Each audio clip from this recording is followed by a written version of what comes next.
I want out. Okay. And welcome to Ball Beef here in Liberta.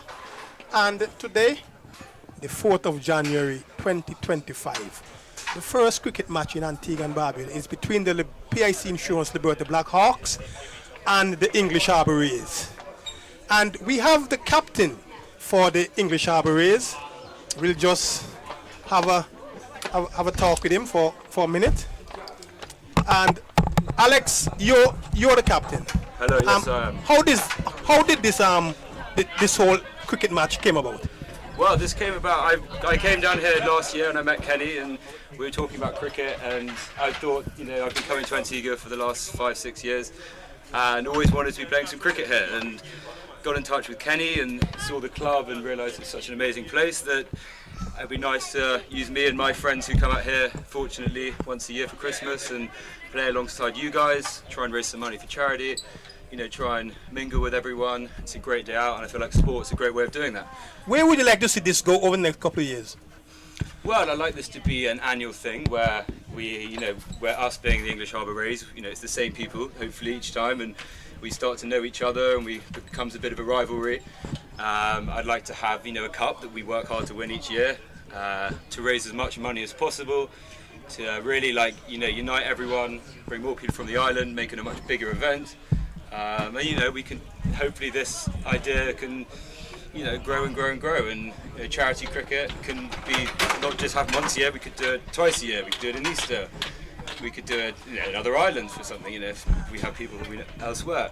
But I mean, it's one of those things, I think we just have to see where it goes. And what are you looking forward to for the rest of the day, though?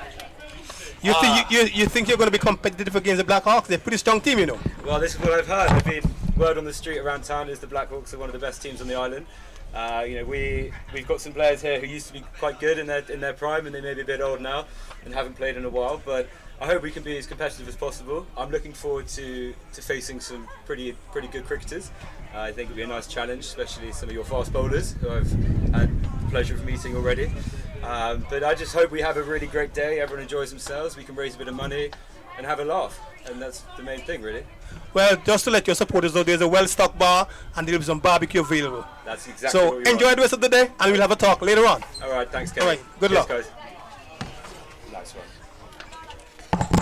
Let me get Kenny some pads and stuff for my wiki. Oh, he's got.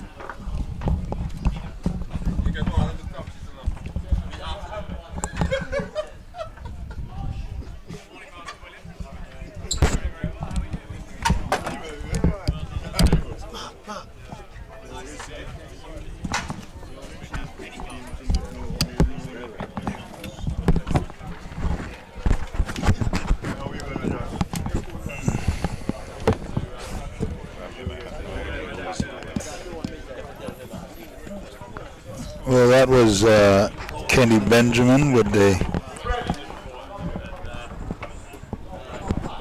introduction as to who the Liberta Blackhawks will be coming up against. The Rays team from the UK. I think that's the name of the team. Yes. Good day, Hillary. How you doing, Frankie? Forgetting my manners. Not right. Apologies. I'm fine. Glad to be back. Good to be back. And all the best for the New Year. New Year. You can same to you. Well, the captain did say that he's looking forward to a competitive game. I don't know how competitive it's going to be, but we're going to have to Just wait and see. Yes, these guys are here for a holiday. Right, right. Not even a cricketing holiday. No, Just a no, holiday. no. So, but it's all good fun. It promises to be a fun game, and I'm pretty certain that at the end of the day, Frankie, that we're going to get a lot of entertainment. Yes, yes. Well, the Rays team, English team, did win the toss and have elected to feed. Well, that for me is a blessing, because I cannot see, looking at the composition of the English team, I cannot see this being anything close to being competitive. So if Liberta can make 400, at least we'll be here until 4 o'clock. Yes. I can't see it going beyond 4:30. Okay. And it's good to see that the ground seems to be in pretty good shape. I'm not certain whether or not football is being played here at this time. Yes, it does look good. The pitch out there looks pretty good too. A lot of green on it. I don't think it's that hard of a pitch though. Oh, okay. And we've had some persistent rain over the last couple of weeks. Yes. And that way it did rain every day. Yes. So it's interesting to see how the pitch is going to play. Well grassed, as you mentioned, and that does not always suggest that there's going to be a lot of pace. No, it does not. And as I said, it doesn't look to be that hard and compact a wicket, so the bounce might not be that good. Okay. It might not be such a bouncy wicket, but we'll wait and see. Right. I'm looking at the Liberta lineup here. Amal Nathaniel, Malik Walsh, Elroy Francis, Darren Benter. Can't make out that first name. James. Meander James. Brent Joseph, Ian Gore, Joshua Thomas, Taj Liebert, Clayton Joseph, Ephraim Pollard, and Brooks. I can't make out the first name, but Mr. Brooks. Looks like Masai, but nevertheless, Frankie, that sounds to me as if it's a very, very strong team. Yes. I would have, just looking at it on its face, I would have preferred to see maybe an under 17 team. Yes. But nonetheless, it is what it is. Liberta has decided to field the most senior of their team, so they are not taking anything for granted. Okay. Well, plays about to start. The opening batsman for Liberta. Can you identify them? Not really. Okay. I think this may be Malik Walsh. Okay. Amal Nathaniel and Malik Walsh. Okay, thank you. Okay. And indeed, we have just seen the first ball. So Malik Nathaniel is off the mark with a single being played to mid-wicket. And the taller of the two, it will not be difficult, Frankie, in identifying one from the other. Okay. So Malik Walsh is the taller of the two. Okay. So he's taking strike now.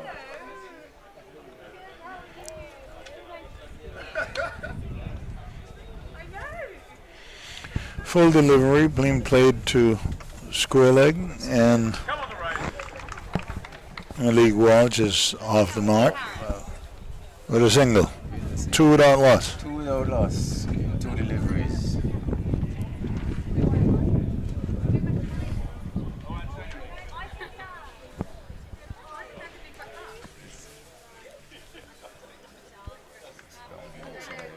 Would that be signaled wide? No signal, they're not playing wides. It doesn't seem. Well, no signal from the umpire. So that goes down as a dot ball only. Yeah, that was a wide, full delivery down to the leg side.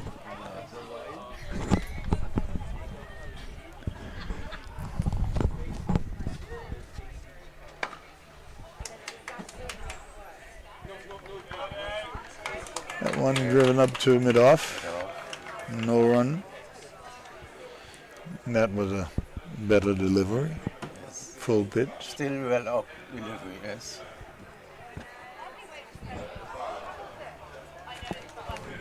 Wonderful atmosphere. It's a fairly cool afternoon though. Yes. Once again, wide down the leg side. Still no signal from the umpire, I guess. I guess by agreement they're not,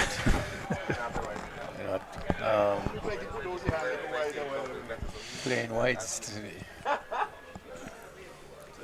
Wicketkeeper did effect a pretty decent stop down the leg side again. One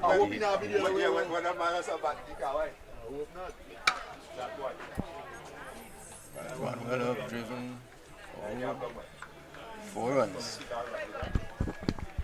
Driven in the air over mid-off, Mid-off. picking up a boundary. That is Nathaniel. And the score is now 6 without loss at the end of the first over. Frankie, we're going to have to be mathematically inclined with the absence of a score. Score. So we're going to have to. Where's our producer? We should get our producer to fill that role. Yeah. There has to be a score someplace. And Perhaps upstairs on the balcony.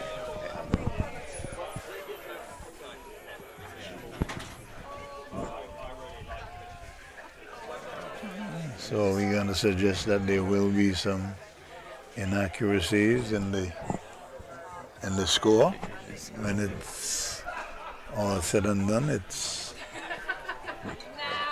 Just going to try and, after 1 over, we estimate 6 runs have scored. Yes. So far, try and keep a tally here. Start of the second over, left arm, wow, that was way wide down the left side. And this umpire is signaling a wide. finally, the score is in front of us. Okay.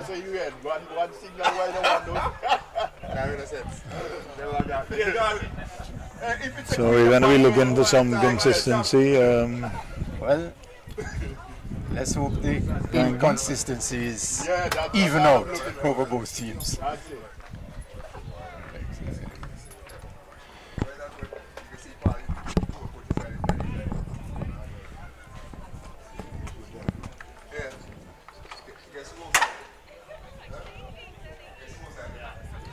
This is the second over. Yes. Still 6 without loss. That's down the leg side again. Not signal. Well, the umpire did signal a wide, so I guess. And that one would be considered wider. And this one is, and he has no signal.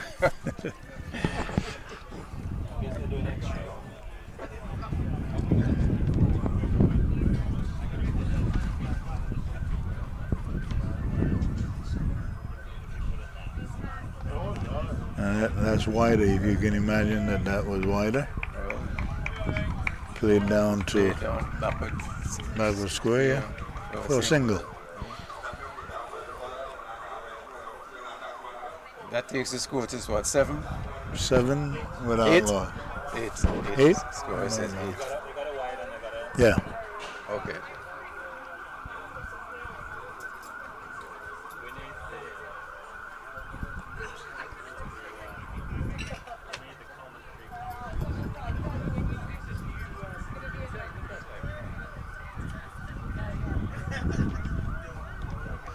Down the leg side, no wide. He signals a wide again. Okay. Wide being signal. That's it.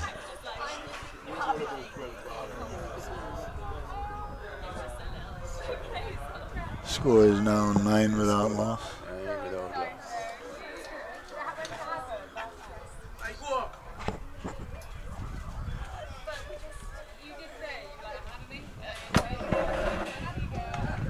That's gone all the way. 6 runs. Is it? That one again short.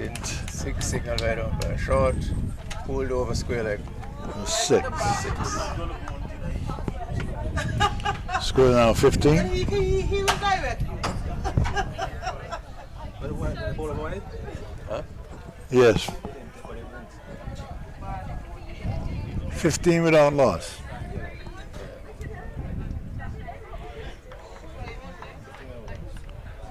Malik Walsh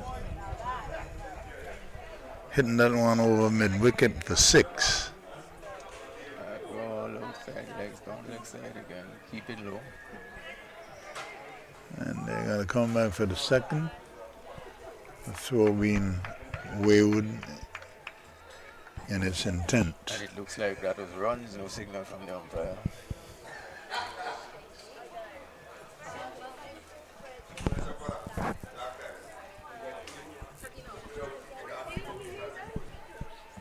So that will be 2 runs, Frankie.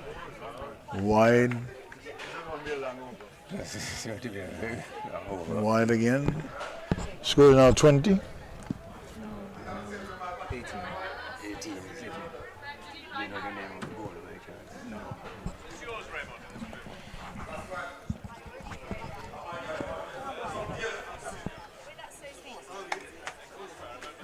Outside. Square driven. Batsman calls for 2.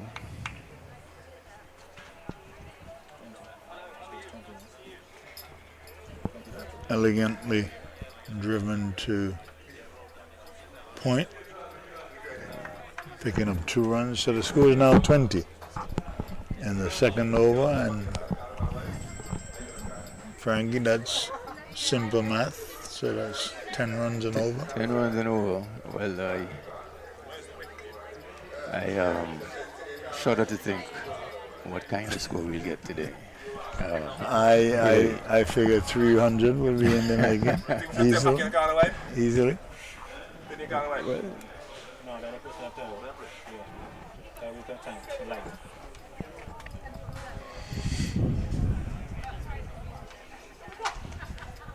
Well, we're looking at 250 to 300 Easily. today. And I will be very, very disappointed if the Liberta Blackhawks, if 5 of the frontline batsmen, if they batted, it could easily be 280, 300. Yes, I agree. That one, full toss on the leg On stump. the leg stump, played back with the square all the way down to the boundary for 4. 24 without loss. Again, the Englishman won the toss and decided to field. He should be caught. No, he's at that point. Simple catch.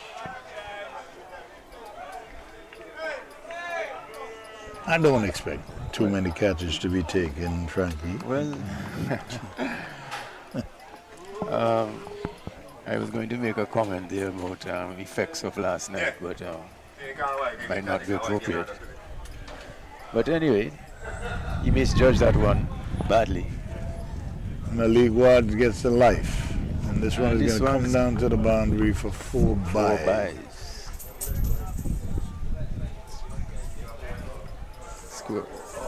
Scorer has drifted across the way there. I don't It's interesting, Frankie, because Liberta has employed a new coach, Johnny Frederick, so I understand, yes. who previously coached at the Pickett's Pigots? club, wasn't it? Chops. Pigots? Okay, yes, okay. Yes, Pigots. Pretty good delivery, short, pushed out the point, Picks up a single. Scampers a single. Score should be about 26. 25. It's gonna be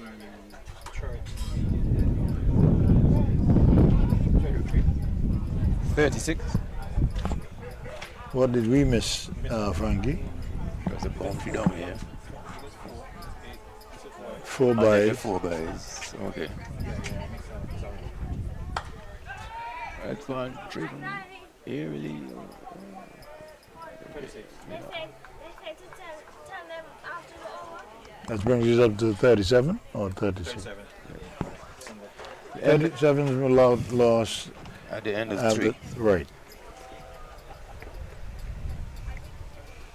Frankie, that looks like 12 and over. Yes. Well,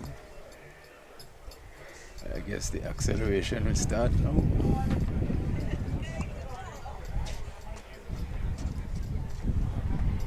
But it's good to see the ball beef ground looking as fantastic as it does. Pretty good looking ground. I think that the people here in Liberta, led by Kenny Benjamin, has done a fantastic job in the maintenance. Yeah. I think that is what is key. That at no one time that they're going to be called upon to do a tremendous amount of work to get the ground ready. Ready.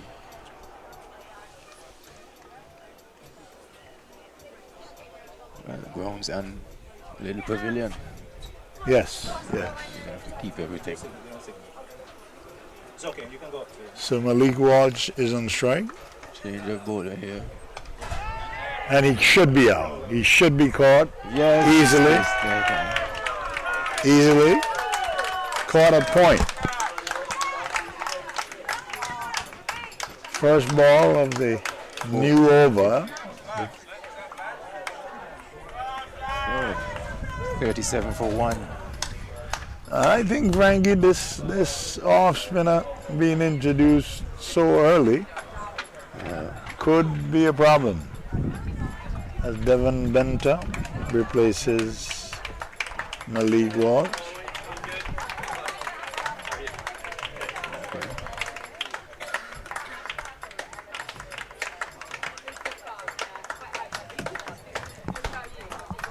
I think Mr. Walsh's eyes lit up there and he saw that well-flighted ball, but he Yes.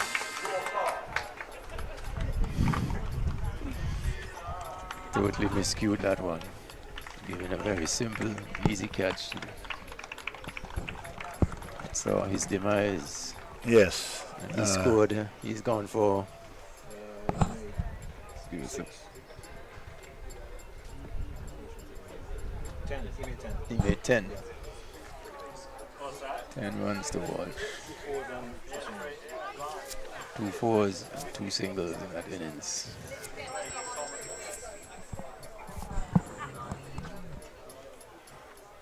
Frankie, we may have to rethink Or our position in terms of the, or is it too early? I think it's early. This what is it? Very, very optimistic in that appeal. I don't know that was ever going to be out.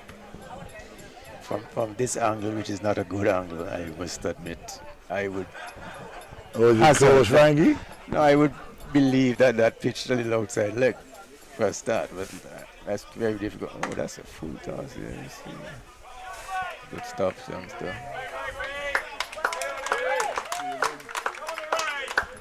Pretty good stuff. I guess that had some pace on it, Frankie. That Yes. was well struck. And then an orthodox mid-wicket. This one should go all the way. Before. Oh, slowing up, not making it to the boundary. Great effort there. Not sure that was warranted because the ball has stopped.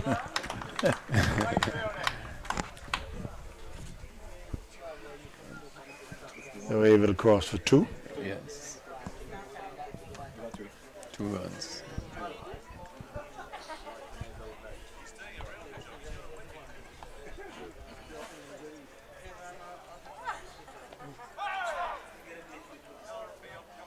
Stifle the appeal there as the batsman tried to swing that into the left side. Take on the pad.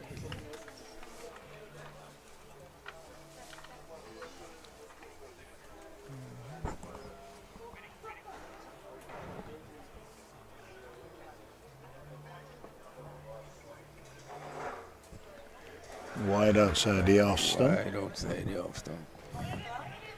And they're coming back for the second. Wow, that was 2 byes. No signal from the umpire. well, no signal. Was there a signal? Was there a signal? No. No, it must go down as runs then.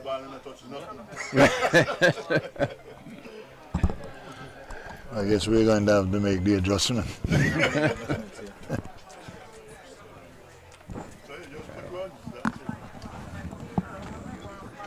That would not be fair at all, Frankie. So, using that method, someone would be able to reach 50, but only would have scored 20. Exactly. So we're going to have to improvise, Frankie.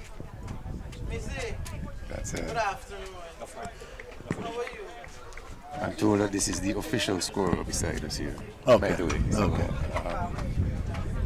So Nathaniel is on strike. Nathan is out. Malik Walsh. Malik Walsh. Yeah, Nathan is out. That was some over cow corner. 6 runs.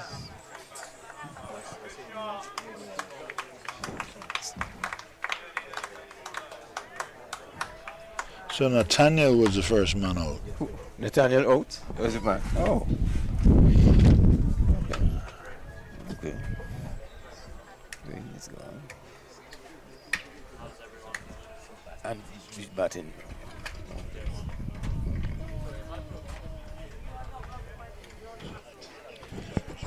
The Liberta Blackhawks is featuring some high-class players Yes. on the local scene. Elroy Francis, Darren Benter, Ian Gore. Oh. Formidable line up there. Gore is not. Are you kidding me? Well, Gore is in the lineup? no? No, he's not. Oh. Oh, the father. Oh, okay, Okay. okay.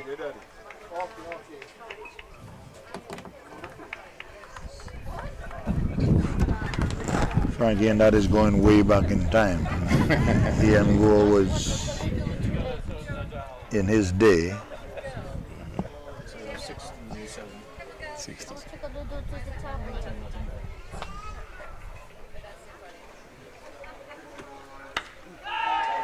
That's a good delivery. Should be caught and is And caught. he's caught.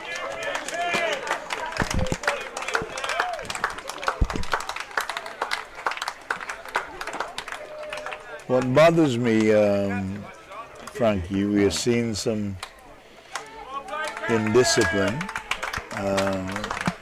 and that is something that I don't like to see. You must learn to respect the competition, and if you think that the competition is inferior, then you must show it. That was indeed a loose shot, I agree. and it brought about the demise of Malik Walsh.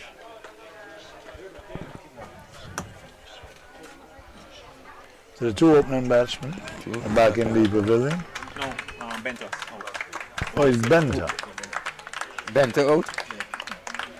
Okay, and he got a score of Benter got a score 2. 2.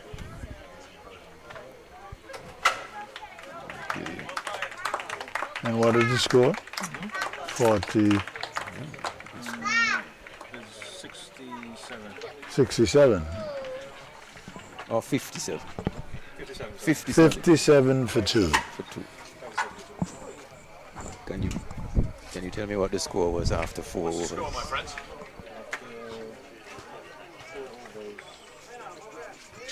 67 to 2. 67. That's pretty decent. Yeah.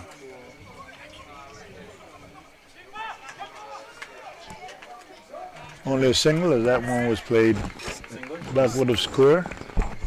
So the score is now 68 for 2. 58. 58. 58 for 2. 1, 2, 3. We're in the 5th. Huh? After 4 overs, it was on.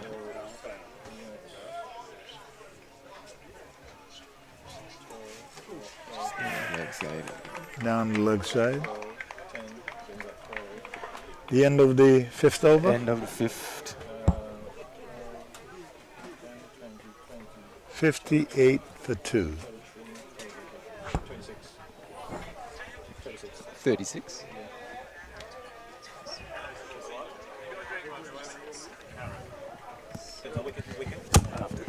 After 3 overs, it was 37. Yeah, wicket. Wicket on the first ball. Then dot, then you get the 3 runs down there. Same over the 3 runs until the save down there. Okay, the score now is 58, right? After 5. Yeah, the dots 6, 6, 6. Dot, wicket. 6, 6. Dot, wicket. Single. Just a little over 11 and over, Frankie. Yes. Yeah. Yes. See the start of the 6th over here. All played till mid-off. Scoring rate has not dropped considerably. We have been at about 12. 10, 11, 12.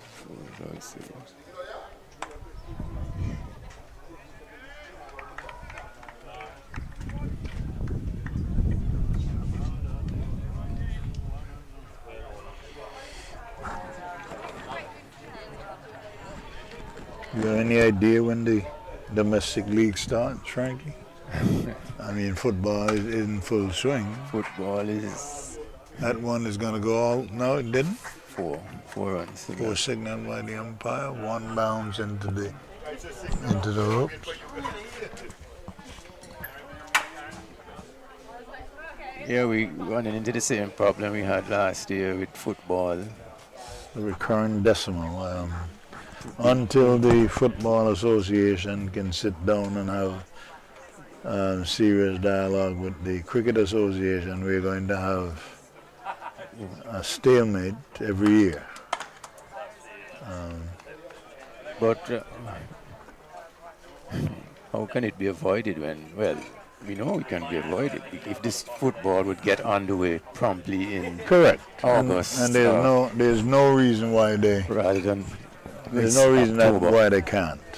There's absolutely no reason why football cannot be played and finished in by December right or early January. in 4 months. That's a lofty hit. That's gone all the way this time. 6. And Roy Francis, is it? Yes. Yeah. If I could just join in here, Clive, in your discussion, do you think the Cricket Association need to have a discussion, or should it be some part of the ministry that should police and make sure that it works well? Because the Cricket Association probably think they allow onto themselves, and so is the Football Association. It needs A mediator. a mediator to sit down and say, look, these are the times that the cricket should look to start. This is the time the football should look to finish, and probably we'll have a smooth transition. I think that it's reasonable to make the decision that the 2 bodies can start. Now, if there's an impasse and they cannot come, and I don't see why, because the problem is with the Football Association. The problem, And they don't think so, because they think that why not play football all year round? So that is what I'm saying, a mediator, because they're thinking football and the Cricket Association is thinking football. What it needs is a real discussion. You see, the fact that we don't have a sports policy right, to dictate these things. Right. Everybody think that they can do as they like. right. I agree with you. But I know that something has to be done, and I'm talking about whether by intervention from the Ministry of Sports, and I am not I'm not looking forward to that because you don't have anybody within the ministry who's going to drive that discussion. I am saying. So are you saying the director can't drive that discussion? I don't know that the director even has an interest, but at this point, before it gets out of hand, because there is going to come a time that cricket, the preparation of the pitches and stuff like that, is going to start, and football games will actually be scheduled and will not be played because the grounds are being occupied.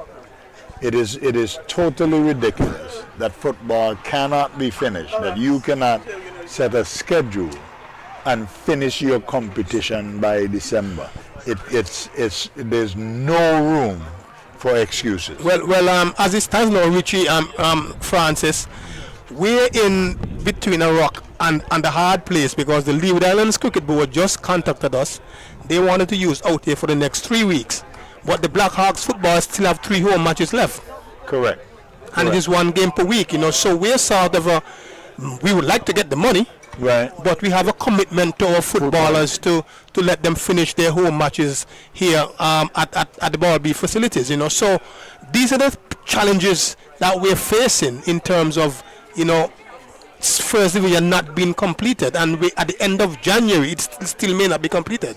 And Flipper, that does not have to be a problem, simply because if you had an insight as to where the Blackhawks football is going to finish, if you had a clear indication, you could easily have utilized their several grounds. All right, it would not come down to having a neutral venue, but it would come down to some other area on the island being willing to facilitate the Blackhawks for the next 3 games and allow you. Well, I don't think that it is a problem to move the matches. It is just like, look, we want the community to see our boys. They want to play at home. But on the other hand, the fact that the Leeward Islands want to use over here for money, we're sort of in between. Look, do we just say, look, no, and let the boys play, or do we say, look, we need the cash to even develop further the same young footballers? So it is something that we're discussing at the moment, and this has happened year in, year out, because we just believe, especially the first division, especially the football that played on the community grounds, they should be finished in December. Correct, easily. Well, Flipper, we've got to return to the action before our producers are forced to take us off the air. A question for you, Flipper, before you go though. How is the league structured? Is it home and away? Or? No, it is 1 round now, but I think it's about 14 teams in the first division. So it's going to take you about 13 weeks, and then they have a second leg where I think the top half by the bottom half, or some sort of so you could find football going all the way down until April. Wow. And when that happens, Flipper, I think that the easy solution is to find the grounds that are not playing cricket and have it down about schedule for that particular time. However, Frankie, there has not been a lull in the cricket, and we need to get back to the updates. Yes. What is the score? The score after 7 is 76. 76 for 2. After 7 overs, 76 for 2. So correct score, 7 overs completed. 7 overs, right. So we're firmly planted at about 10 runs and over, a little bit over. A little bit over. This one. Did that go all the way on 1 bouncing? 4-run signal right over. So the score is now 80 for 2. 7.1 overs. Where are we up to now, my friend? Well, that's 80? 80, yeah. They're good, these guys. Really knows. They're great, these guys. proper cricketers. But are they won the Parish League or something, Tommy? Very, very near miss. Near miss. Thought he had it. Ball went for 4. Because we bought beers And everybody bought their own I cooler. didn't realise that. Yes, it's okay. Don't worry, we're going to do donations as well as buy more beers. No worries. Once we've drunk ours, we're going to drink yours. You already hearing the discussion between the But Frankie, Flipper did. It's a long day. And there's a nice barbecue going on over there. I think that Flipper did pose some very, and that one is struck over wide mid off for another boundary. So it's now 84. 84 scorer. I hope it'll be the making of a regular fixture. 88. All right, so it's 88 for 2 in this the 8 over. We are in the 8th over. A short delivery again. That is That was a gift and gladly accepted by. Oh.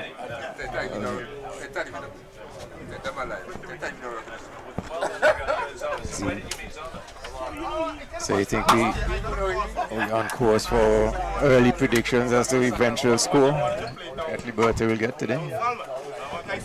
So the score is now 94, is it? The score is now. And it's another short ball and it's gone all the way again.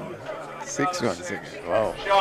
Brings up the 100. So it's 100 for 2. Carnage here at ball. And we're still in the 8 over. Yes, Oh, we just finished. just finished the 8th. The 8 over. 100 for 2 scorer. It looks as if there's a recall of the.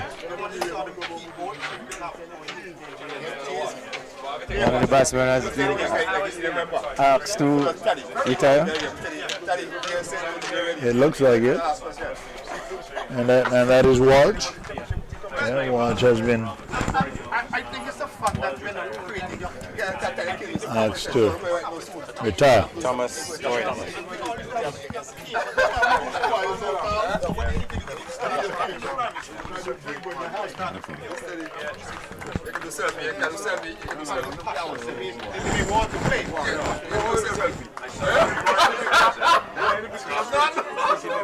And how much did Walsh get?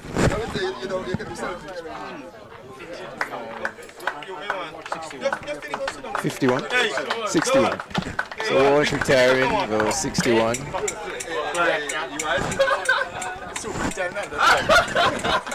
We've been graced with the presence of Sir Zorel Botley. Oh, Sir Zorel.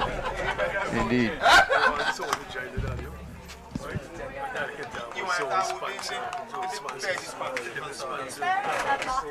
Yes. Absolutely. And PIC has been the Sponsor of Blackhawk. So. for almost Mr. Botley. How many years has the Blackhawks been sponsored by PIC? I know that you do not need you really do not need the extra advertisement, but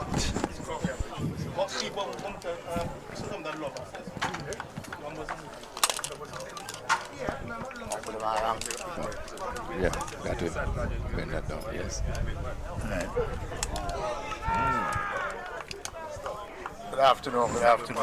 good afternoon, Zorel. How are you doing? Welcome, Zorel. How are you doing, man? All the best. Okay, all the best to you. For Well, I yeah. was asking how long the PIC Insurance has been responsible for the sponsorship of the Liberta Blackhawks. It's been a long time. I guess we're dating back to about 2007, 2008. Yeah, 2008. So it's been about 16 years. That's a very long time. 52 finals and 54 finals and 42 championships. Well, I do not need to hear about the exploits of the Liberta Blackhawks. He's a hater. I think that they have maintained brilliance in the domestic, and now I can tell you that it is even more important to note that they are sending more and more persons to the Leeward Islands and far beyond the beyond. Leeward Islands team. I would simply put it, sponsorship matters. Yes. And Joel, I'm telling you, it is extremely difficult to get a sponsorship spanning over 15 going close to 20 years. So you are an example of what corporate responsibility is supposed to be all about. But that speaks to the commitment of the club itself too, because they don't find sponsors putting their hard-earned money and resources into a team rather than a club. I think that's where it started. The fact that they were a club and the presentation that they made when they, asked about sponsorship, the organization that was in place, the structure that you saw. It was a pleasure to move along something in that. I have to grudgingly agree with you because I cannot, as many cars as I have insured with you, I can't effect a discount. So the Blackhawks, If you join the Blackhawks club, you will get a discount. Well, the thing about it is, as you talk about that, you're going to throw that in, the Joel? possibility, the possibilities are there for supporters. It was an initiative started before, and obviously an initiative that will, come back soon, hopefully. We're very much into sports. We're very much into people moving, people, keeping busy physically, and so we're always looking to support that kind of initiative. You have been a good corporate citizen. There is no lull in the entertainment. Frankie, can you bring us up to date with the score? The score is 103 now for 2. We're in the 10th over. 10th over, that's just about 10 runs and over. Yes.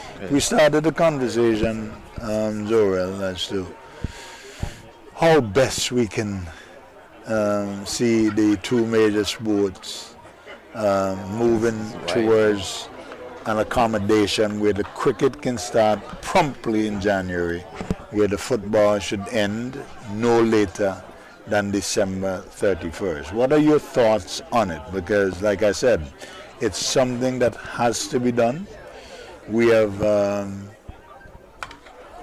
talked about it for 40 years, and we seem to be a people who will talk but have very little solution. Well, I wouldn't say we've talked about it for 40 years, because I remember less than 40 years ago it was the thing, where as the year turned, you had cricket taking over. I want to suggest to you though that we're past that. We're past that phase. As it stands now, we have got to adjust to what is. A lot of us are nostalgic supporters. Yeah? Okay. We love the cricket, we love the history of the cricket, but that has gone past us. And that is for some of those reasons why we're probably not drawing and attracting maybe the younger generation to come and understand the cricket, because they're not understanding it, right? Their excitement is the event called cricket. It's not a cricket game, it's the event called a T20 game, right? So they're going for that excitement, everything around it. And so the things that excite us Right. do not excite those people. Those cost a lot. We want to put floodlights in the cricket. Because we are way past. Yeah, we're way past that stage now. And so what we've got to do is to identify how it is that we're going to attract the younger generation to come and help with the event, learn the event. Listen, half of the young people who go to T20 don't understand the game. Right. You understand? And it's not for them to understand. They don't want to understand it.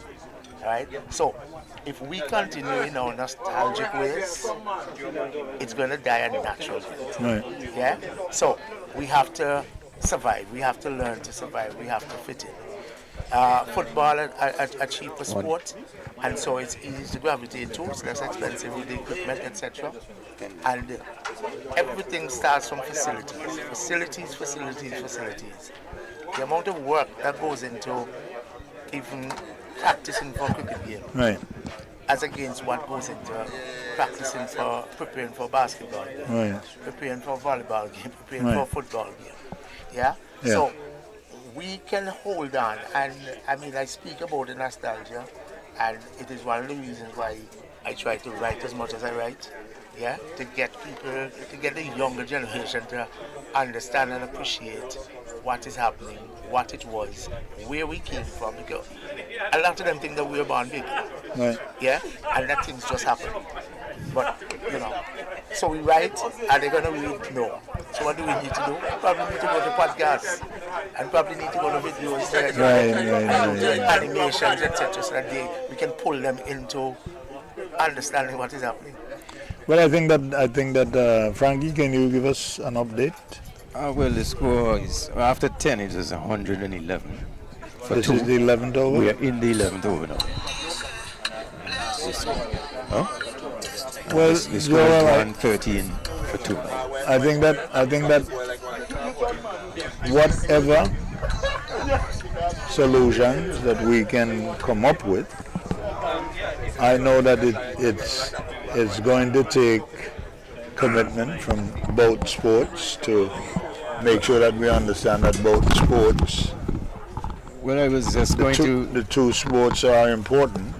What Zoro was describing there in terms of getting the young people into the sports and understanding is not... You were speaking in particular to cricket. Yeah, primarily about cricket, but it's something we need to do across the board with our young people to appreciate the value and importance of physical exercise and sports and the different sporting disciplines. Football, volleyball, you name it, basketball. We have to take it to them. And if you start by even... A lot of our children, when they play sports, we talk to them about getting an education, getting scholarships. What does it begin with? From the minute you talk to a coach, a scout, first thing they ask you for is footage. Okay? So we have to get our games recorded, right? That at least it can be seen. Right. I mean, this initiative that's taking place here now, and what Parish League does with regards to broadcasting games is extremely important. Yes. But you know what? Is it reaching the population? Is it reaching that, what are they now, generation what? Yeah? Next. We pass next now. Yeah? Is it reaching to them? Generation cyberspace. Do they really care? Yeah? So they have a phone in their hand. Are we getting to them, through the process? Right. So, again, we have to look at it, because the more we sit down and we talk about in our day, is the longer in our days getting. It's Right. getting past. Past being realistic. Right. And past being, don't care. And these are the days when your first 10 games being played, you can end up being a millionaire. I think that the cricket, the people who actually oversee the international cricket has done a tremendous job in their marketing of the T20, the 50 over. And I think that locally we have a responsibility to, just like you said, if it's a school game, let us try to broadcast the school game over the local media and the different, whether it be Facebook. We have to find a way to reach the children. And there may not be a lot of children who are interested in cricket, but we've got to find a way to bridge the gap and meet them where they are. And to get them interested in the event. That's it. It's an event for them. Yeah. So it's if we're going and we're not having music, we're not having relevant entertainment that will keep them entertained. Mm-hmm. Yeah. We're gonna miss the boat. So we've got to sit down and come up with it. Right. But again, I want to just stress facilities. Because if we have facilities that can encourage people to come out Right. to an look at this venue that we had today. Right. And the efforts that the Liberta Sports Club has put into this. Right. You know, you can come and you can sit and a clubhouse. Right. Nicely manicured field. Chairs and tables. Correct. Correct. You look at the patrons here today. It's almost like they're sitting at a bar. It's technically pleasing, yes. How Yes. many of the teams, not clubs, how many of the teams around Antigua have that in place? I agree with you. We have a long way to go. The score is now 126 after 11, and there's a drink break. A water break. I don't know about it being what. A drinks break would be more appropriate. The battle's going on. What's the main constituent in a beer? Water. Water. Okay. But this is such a nice event. I mean, from my understanding, these are people who are mostly sailors. Correct. Yeah. Who happen to be here at this time. And they want to make it an annual event where they can actually have a cup that they play for. I don't Becomes know. an annual event, they then start to bring other friends. Correct. Yeah? Correct. And it helps the Liberta Sports Club using some funds and some initiatives that they're interested in. Well, I look. I say, Zorel, that if the Liberta Sports Club, right, is always going to be in place to host the events. If it was me, I would not be in a hurry to get other facilities up and running. I mean, that's a selfish way to, but I cannot understand that in 2024, 25, that there's only one facility outside of the Coolidge cricket ground and the derelict Antigua recreation ground. That in January, that there's only one facility available. And like I said, for me, if the Liberta Sports Club is the only facility that is available, I wouldn't want to have any more.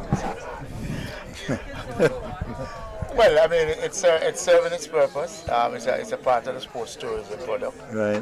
This is just a perfect example of marrying and bridging, the kind of possibilities that are available. We hear the word a lot, sports tourism.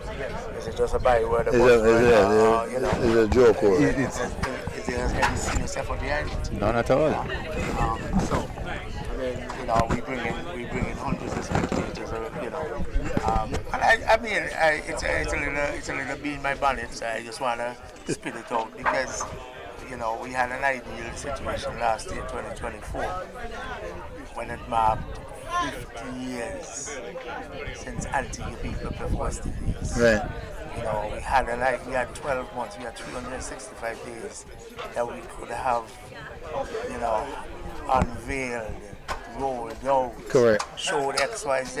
What you had was people forgetting, and or people just simply not knowing, as if it never existed. As if it never happened. And so you forget March when Andy Roberts made the debut, Right. 50 years. But then you want to remember November when Viv made his 50th. And you're asking, how can we? And so Viv had to kindly tell you, hey, it can only be one first. So if you didn't remember, celebrate Andy, you can't come down. But we had an opportunity. And we look across, and say, this is nice. This is 2025. Right. 2025 is, 2025, we talk about nostalgia. We love cricket, how much we love cricket, how much we did back. This June make 50 years West Indies win the first World Cup. Right. Have you heard about it? Have you heard the Caribbean getting excited? And it should be part of our history and a history that is taught. Yeah. It has to be. It's a big thing. The first ever World Cup now. Mm-hmm. What the song say? First World Cup to the West Indies win it. Right. Australia, Caribbean music. Right. Right. And guess what happened? And 2 Antigua people in there. You in there. You understand? they're still alive. And played pivotal roles in that victory. I agree. I'm just saying it now. I just really hope it doesn't go like our 50th, and it just with us we are. But hold on a second, Zorel. Would it be unique to Antigua, or are we looking at a Caribbean thing? We're talking about the Caribbean. Okay, and that is sad. And the Caribbean, by extension, we say the Caribbean. We're calling the diaspora, the US. Right. Diaspora in the UK. Wherever Caribbean people are. Those people in England who were youngsters at that time, Right. who are older now, who remember going to lodge and making knives and, that kind of excitement. But I mean, you need not look any further, because you look at the valuable history of the Antigua Recreation Grounds, and that has become a derelict institution, and it's sad. It's sad because I can remember that even when it was in the decline, they had lots of English folks, and I can single out the English folks because they are diehard cricket fanatics, that they used to crowd the recreation grounds whenever boats and things came down here. And they're fanatics from a historical perspective. Correct. But they understand the history. Yeah, but they're traditionalists. They enjoy that. Yeah. So when they come, the ARG is right. them. If they couldn't get out here in those days, and now they can afford to come, that is where they want to go to see. That is what they remember. They Correct. remember all the stuff that was brought to the TV screens. I've argued, and I've suggested on numerous occasions, Zorel, that they should be we have enough cricket history in Antigua, and I'm talking about the richest of histories, that we should have a museum. And I don't know that it would be difficult to get a cricket museum that would aid in the same sports tourism that you're talking about. Yeah, so whose initiative is it going to be? Well, if you had a sports policy, there would be a certain sector that would be responsible for establishing that. But I think that the Cricket Association, I don't know that they have that kind of vision, but it would not be difficult. It would not be difficult. I think that most of the past players for the West Indies would be glad to donate some of the things that they hold dear to them. It should not be difficult, but it is not being done. If you go into the cricket at the Civil Village Stadium, the pictures of all the people who have represented the West Indies. Right. Is that a start? Maybe it's a start. Right. Is there the will to do it? Maybe not. Do people who were not involved at that level, who do not have that affinity to what we're talking about, do they have the drive to do such? Maybe not. Do those people listen and want to hear suggestions from others who may be able to? Maybe not. So again, the ducks are not lining up. Right? People like me will chat, and sometimes try to do something, or sometimes just don't do anything, and let it pass. But like you said, it's just the history is too great. Yeah, the history is too great. Are we going to wait until when those who played can't remember? Right. To document it. And there's very little that would have been written again. And that is very, very difficult. That's why in progressive societies it has to be written. Once it is written, you can extrapolate from what has been written, and then you put it into a historical perspective, whether it be through the establishment of a museum, but the records should always be there, that if anybody is interested in reaching back to look at the exploits of Viv Richards and Andy Roberts, it should not be difficult. It should not be difficult. What is the score on, Frankie? There was a fall of another wicket, so that's 4 wickets down, Frankie? 130 for 4. You say Andy Roberts and Viv Richards because they're the pioneers. And, we hear a lot about the four nights. 21 Antiguans who played the West Indies now. Yes. 21, 17 others. Yeah, so it is not necessarily, yes, we respect and appreciate the work and the record of the 4 nights. But you see, all those 21 who done that cap, well, it's 22 now because I think Joel Andrew. Right. Joel Andrew played, didn't get a batting. But at least, see all those 22 who done that West Indies cap, they're my heroes. Right. Right? They did it for me. They did what I couldn't do. Right. And what we all wanted. All 3 of us sitting here wanted to do it. Right. And you have other heroes, people like Gene Gould, Enoch Lewis, these great players who didn't make it to the West Indies team, but who I think should be honored and respected in this country. Well, honor and respect is something that has to be earned. And maybe the ones who dish out the honor and respect don't think that it has been earned. But I think, Doral, I think that, you said that you have people like you and us who talk. Maybe I'm a doctor. I'm a spectator. Okay, people like us, people that speak out about these things, but I think the time has come where we have to officially approach the Minister of Sports, Director of Sports, Assistant Directors, all these people who are in positions of leadership and who should be guiding us, and officially put this program to them and say we must begin to do these things. 1975, 50 years since we won the first World Cup, tell them that we must do something to honor not just the Antiguans but the whole West Indies team and have a big event here in Antigua to mark that occasion come June, July.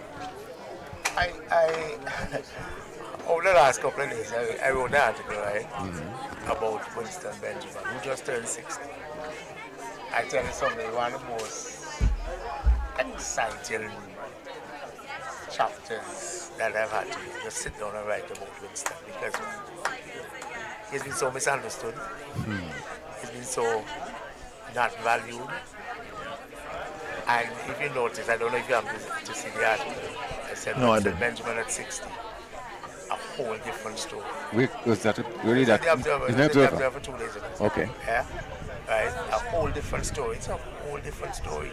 So people have been calling and saying, "Why I read the article?" I didn't know this.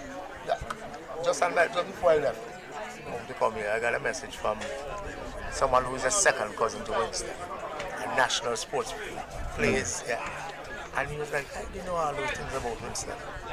And I'm talking about his family. So he's a part of that history. He's that family, I would just say, if you get a chance, sit down, have a read, and you will walk away from it thinking, wow, I did. And the thing about it is, Winston and I, from all saints, I wrote it from the heart. I wrote it from what I know of you.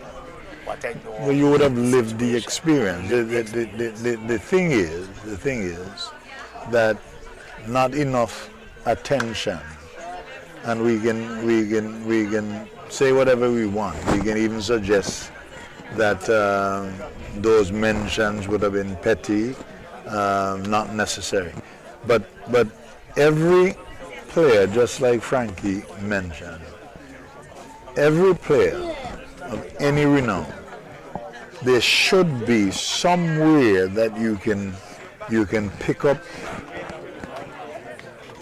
some article and read that, well, Gene Gould, the late Malcolm Atto, because Malcolm Atto was probably one of the best players not to have played for the West Indies. And I have argued on several occasions that Malcolm and them, they came along at the wrong time. You know what I mean? At the wrong time. And if you study history, you will know that some people, even with enormous contributions, would have come along at the wrong time. True. But we don't pay enough attention to details. Well, you know what, Clive, you are you're very articulate man. And a very knowledgeable man. Someone who played the game. Yes. Yeah. Not at the level that you played, but I played. Well, my level and your level, that's far apart. Your level of ability. No, your ex-rival. Your level of ability was far superior to mine. If I may say so, because we are having a conversation, your level of discipline may not have been the same as correct. And so therefore, people from your era will say, boy, Clive for the best we ever seen, but guess what? Rude. Rude, maybe misunderstood. Right. Yeah, Right. and like the Winston article shows, there might have been instances or two that may have led you to being the person that you are. Right. There have been situations that allowed you or made you into, listen, I'm going to be rude if you want to call it, because I'm protecting my space. Right. Yeah? Right. And whatever that little situation was, whatever, you never know. Right. It might have been a teacher trying to dust at you in class. Right. And you felt offended, but you're too little to tell the teacher you're offended, or too little to do the teacher what he felt like, right? And so that might have been a psychological damage to you. Yes. And then made you into that, hey, before I get attacked, let me get attacked. Right. Yeah? So, again, listen, some of us can play, some of us can coach, some of us can talk. Right. And so, some of us can also talk to the youngsters for them to get an appreciation. Correct. But since I have to leave, I want to leave and know that we have to get away from the nostalgia of cricket what it was. Right. Cricket 1974 when Vivian went to India and so on, and you were at the side of your parents' bed, listening to the one transistor in the house, having to go to school next morning. That's totally different now. What they're going to do now, if they're interested, they might hear the score. If they're interested, they might YouTube to see a particular play. Right. Yeah? And that's the end of that. Right. Ball by ball. I mean, I watched India Australia last night, and I saw the end of a chapter, the end of an era, the greatest multi-format cricketer that we were seeing in this generation, Virat Kohli. I think he walked out of Test cricket last night. Right. I think that was his last Test innings. You think so? Listen, let me give you a story about Virat Kohli, right? Nobody in the world, nobody in India, nobody anywhere in the world like Virat Kohli like me. They came on board around the same time they came on board after. And the first time I saw Virat Kohli, Booby was wicket keeper. Right. He scored 100 against West Indies youth team in Malaysia, 2008 Youth World Cup. The shots that Kohli developed during his heyday, he had them from, he just mastered them as he did. Right? But over the last, Kohli's average, batting average, from 2018, right? From 2019, whatever, 20, right? Last 5 years, has dropped from 54 point something to 46 something. Yeah. Alright? Kohli's lost his back foot game. Right. Lost his back foot game. Peeping, looking for drive. Who comes in drive? Right. Yeah? And if Kohli makes 80, the 80 that Kohli would make now as against the 80 that Kohli would make 6-7 years ago is different. Right. 6-7 years ago, that 80 would have hurt the opposition. Right. Only 80 now can't hurt the opposition. Okay. They give me 80 from nearly 200 balls. Right. You understand? And so, he's lost the back foot game. Right? So And you would have grown sentimental in him driving out the front foot. I'm talking about not you, not wrong choice of pronoun. No, but you're right. Yeah. You're right, because guess what? Kohli has 71 international 100. Right. And I've seen 68 ball by ball. Right. I don't miss Kohli batting. Right. That has been my hobby for the last 50 or how much years since Kohli played international. Right. Yeah? I promised myself that whenever Kohli plays last Test match, I was going to be there. Okay. Personally.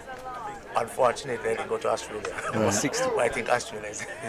I think Australia is the last. You're the last, okay. And got out 7 or 8 times the same way. Right. Same way in a season. Not being able to make any adjustments. Score second innings 100. Right. And then make 200 runs for the series. Right. You know, I think it'd be difficult to continue.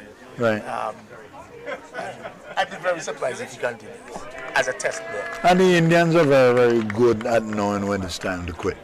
Right, Sharma dropped himself in. Right. He dropped himself? You sure he dropped himself? Well, he said that he indicated he would sit on this. Right. Gentlemen, it has been a pleasure. It was nice talking to you, Zora. Pleasure to hear you. Continue your great sponsorship of the Liberta Blackhawks.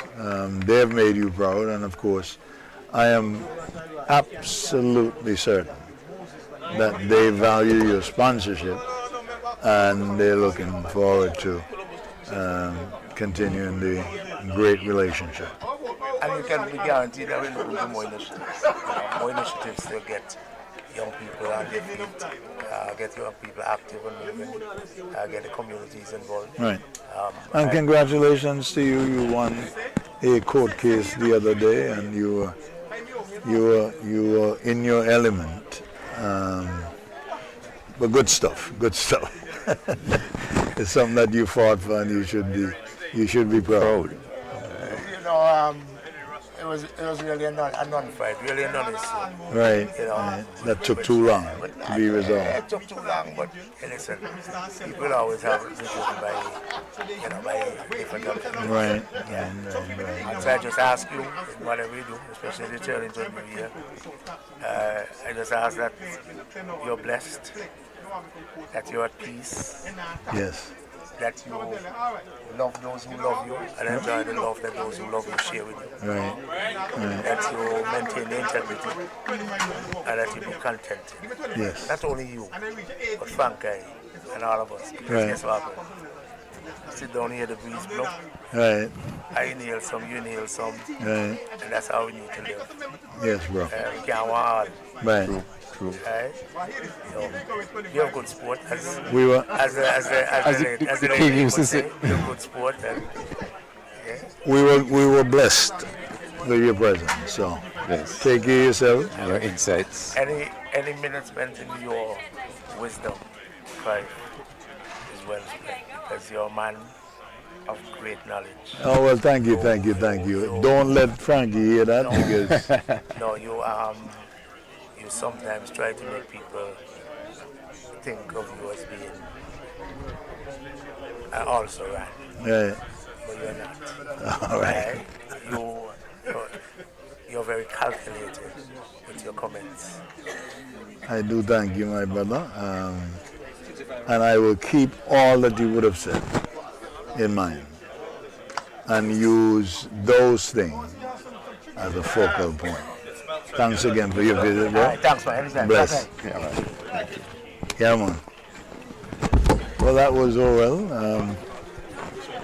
who brought a wealth of knowledge, and I'm hoping that those persons who had an opportunity to listen to the discussion. It's always a pleasure, listening to and conversing with people like Zora. Yes. With Zora in particular. His And knowledge is vast. Yes. Insights are well thought out. He doesn't speak idly. You could put it that way. So, Frankie, we're in the 16th over?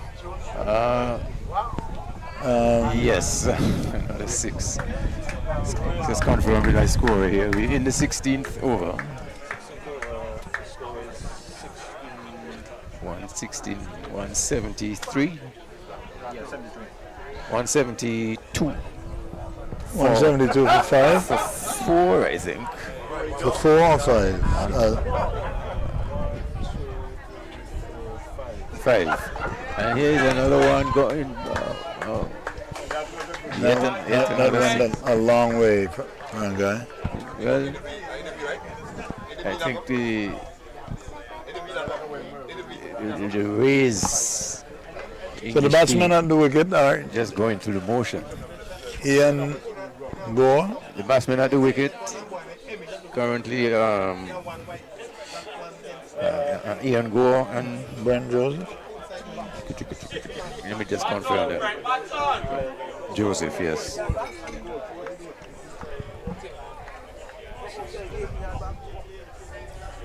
Yeah. The good thing for the English team, Frankie, is that we're not going to see the score exceeding 300. But certainly 250 is on the card. 250, yeah, that's on the cards. With 4 more overs. 4 more overs after this.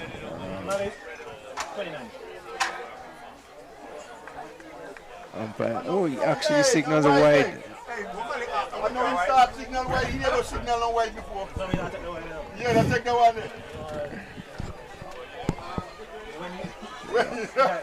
You want to get this out? No, the one really wide. No. That brings us to the end of the 16th over. So that's 16th over score. Yeah.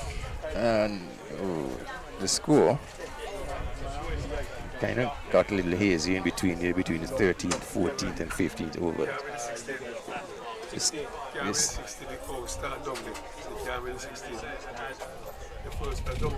I just said, okay.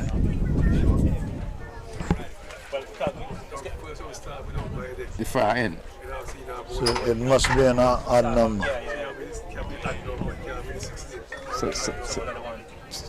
While we sort out the amount of overs being bowled. Just a second. Have we completed 17? 17th, yeah. The 17th over has been bowled, so we're in the 18th. So we're in the 18th now. Wow. I lost track between that. Thanks for the correction, Mr. Producer.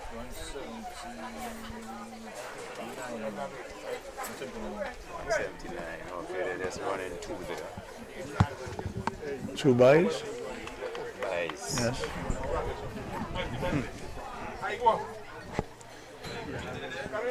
So we're now in the 18th over. Yeah. And the score is 181. 181 for 5.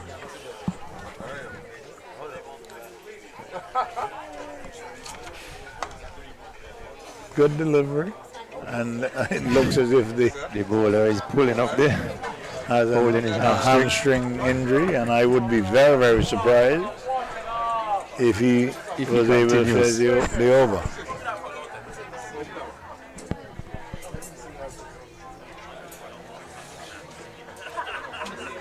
He is going to try. He's going to try, it looks like. So if he just has to stand up and throw over his arm, he'll complete the over.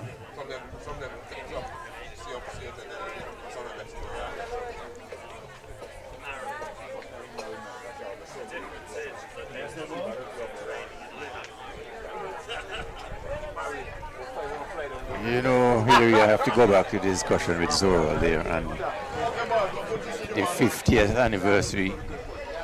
That's a wicked falling there. Or the 50th anniversary of West Indies winning the first World Cup. We are more sentimental, and that was the fall of Brent Joseph's wicket. Yes. It being the 6th bowl. 183. Bowled by, we don't have a name here, but yes, certainly his number was disturbed. But yes, Frankie, you say we are sentimental, but I mean, approaching, to go back to last year, was it March when Andy, the 50th anniversary of his debut? Right. We were speaking about it, well, certainly some people. And yet, I shouldn't say absolutely nothing, but very little was done to really acclaim the big man on that, having reached that milestone. Well, again, we have to have. You see, it's the only place in the world that doesn't have a calendar of events. You know what I mean? Outside of the foolish things that we have grown accustomed to. If you have a calendar of events, it means that on the 13th of January, it means that on the 13th of January, we can celebrate the 21 players, or the 22, including Joel Andrew. We can celebrate the 22 players who have done the right. And until that happens, we're going to be searching. We're going to be searching and embracing the things that are really not that important. Get a calendar of events so people can actually plan and actually look forward and know the importance of the celebration. Well, we have to get into the schools, I think. 185 185. for six. Two after this. Yeah. So we're not as serious people in terms of gathering information that is keeping important. data. Correct. And keeping No, we don't records. have no. We don't have any. We don't have any use for statistics.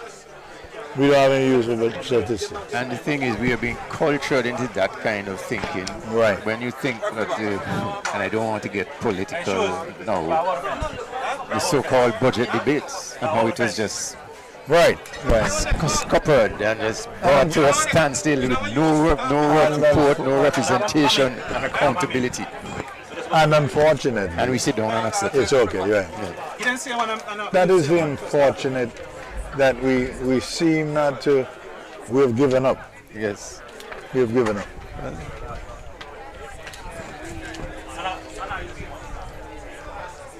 Seem to have a lost ball. Yeah, that one went over the fence. Took an unfortunate bounce and Over. trying to signal to somebody on the I think outside. they're sending another ball out. Red ball. Okay. Because I think these two pink balls they were playing. Well, Right. they had brought out to the start of the match. The score now, as we have this lost ball break, 180. What's the score? 185 For six. for 6.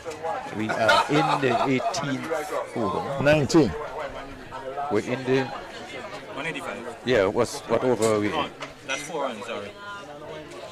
I didn't put the 4. I didn't put the 4 Right. because what's called conjugate. Alright. Okay. This is the 19th? Or We're in is the it 19th or last we're in over? the 18th over. 18 because even down here. Right. Even down. Okay. This is 19 down. So the okay. Yeah, 1 Okay, so we had the 18 overs have been completed. Yeah. Right. Odd 19 down.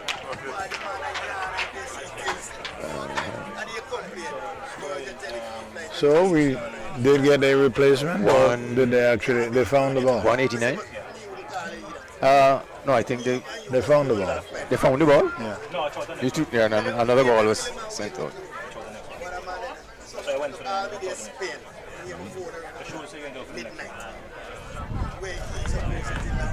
So we see the start of the 19. penultimate over here, 19th over. Well, they did say that you can save the best for last. That was a pretty good delivery.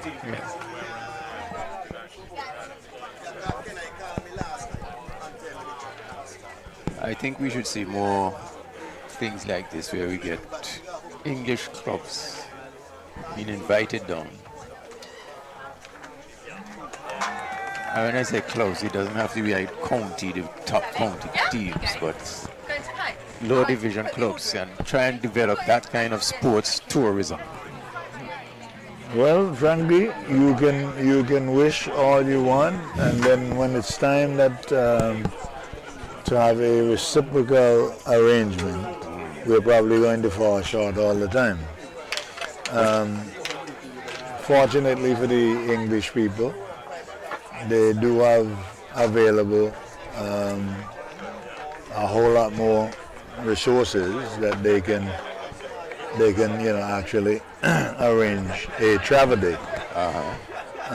And we have seen it. We have seen it time and time again, where you have visits from teams from overseas, and then you try to establish a relationship. But when there comes a time for us to pay them a visit, we often leave ourselves short. So that's another, unless you have like a Blackhawks who can raise some money, and Blackhawks say whatever you want. They're a respected club. They're probably the most organized. Oh, good attempt. Good attempt, yeah. Dropped down on the mid-wicket boundary. It was a good effort. He had to travel a long way across. Made some ground, yeah. Yes. In an attempt to. And the ball did stay in the air for a very, very long time.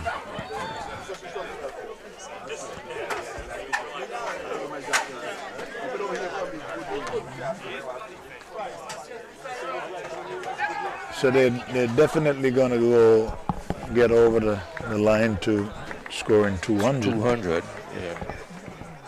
Initially we thought that 250 was a more... And it's going to be very, very interesting, because I think that Liberta has the firepower needed to deal with anything that they would... 193. So 193 after 19, Frankie? After 19, yeah, it's 193. So we're in the last over.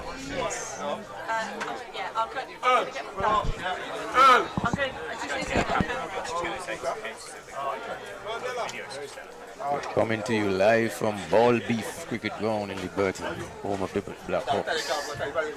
Liberta Blackhawks. CIP sponsored. CIP.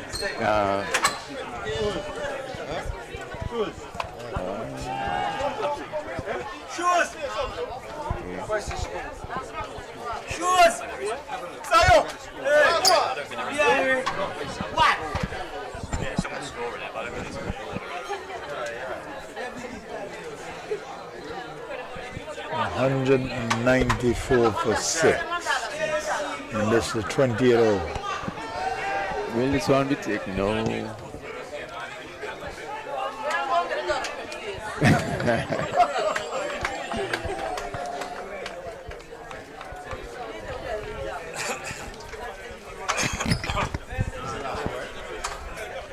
Two more added to the total. 196.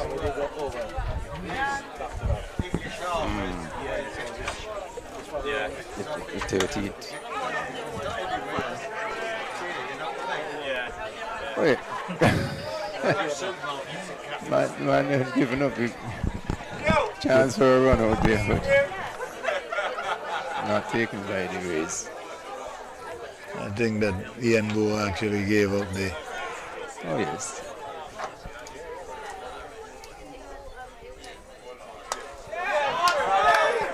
It's a good shot. And that brings up the 200.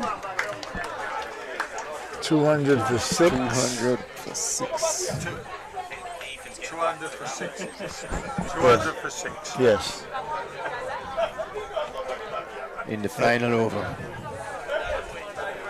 19.4 overs. 102. 202. 202. They are like stories. Hey, one more go wide. Yeah, all good.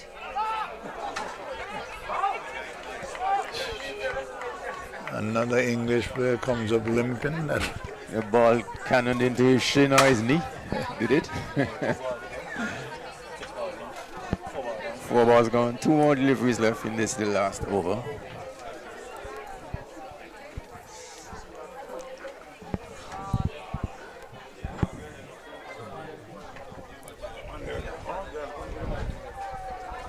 Turn down the backward square.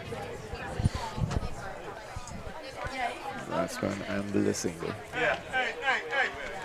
Well, Frank Guy 250 seemed to have been overly ambitious. Well, it was certainly on the cards. I would have thought that. At the end of the innings, That's it. 204.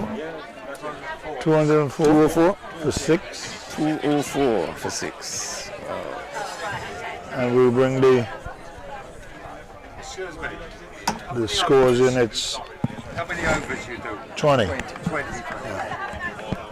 And Frankie's going to bring you the individual scores.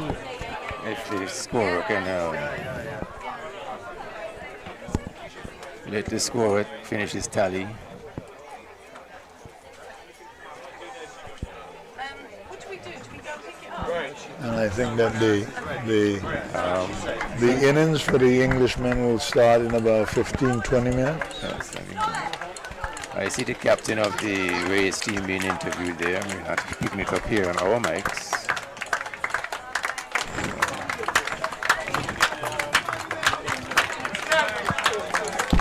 So until we have the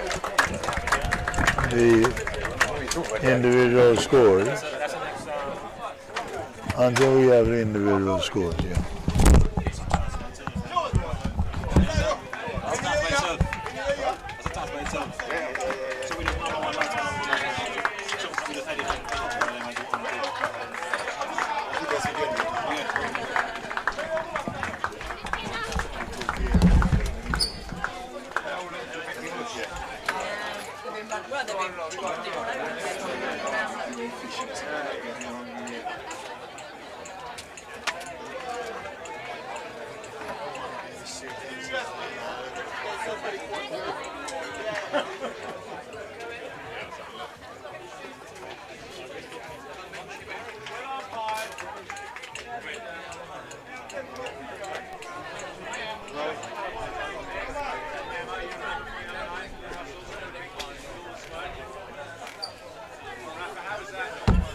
Well, the conclusion of the innings of the Liberta Blackhawks, they have reached in 20 overs 204 with a loss of 6. The English Rays team have it all to do now because we don't know of their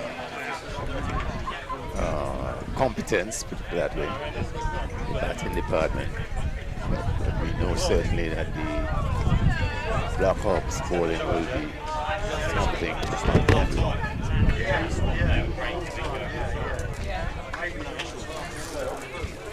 We will see the commencement of the second half of this match in about 15 minutes. So I'm gonna do 1, 2, 3, 4, and just keep your eyes on him. But everybody looks like everybody shaped this one, and clothing different too. So he's identified. Yeah.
fire with it. Y'all get it right.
boys, we're gonna have some fun,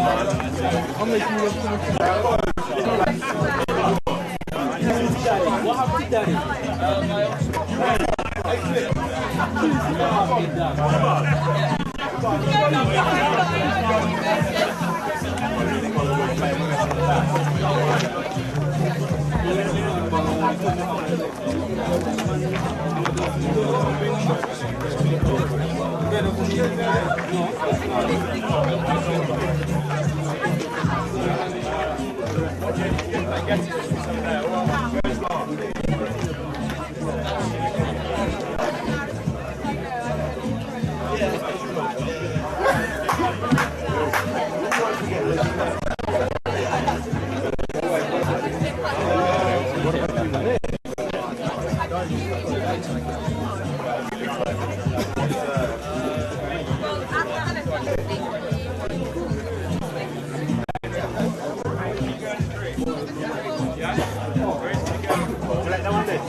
One. Final score?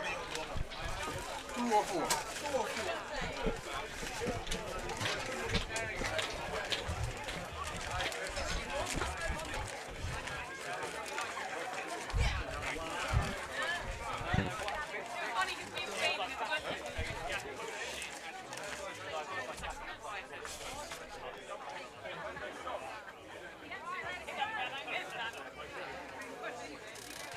In terms of quick, I should have scored as a centuries here. Anyone?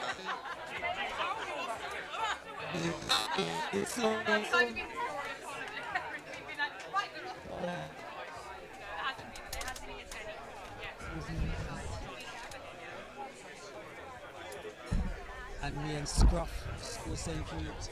Yeah, he was. I think that was the best. Was there, Flipper was there, Wilt was there, so the whole hammer, so it's the whole yeah, and for you was playing on it. Was like I never played too many games over here. I remember that I beat these guys badly in a rubber ball game. You know?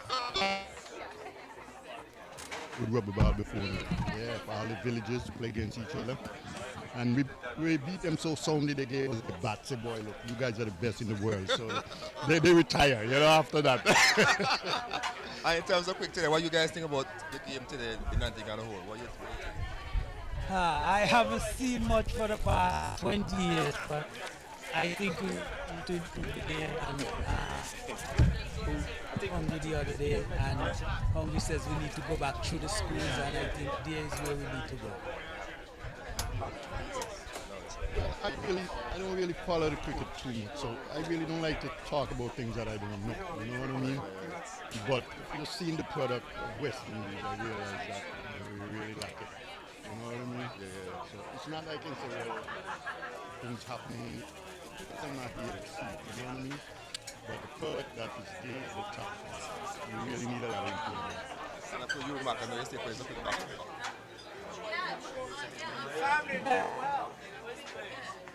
Hello. Cheap pennies.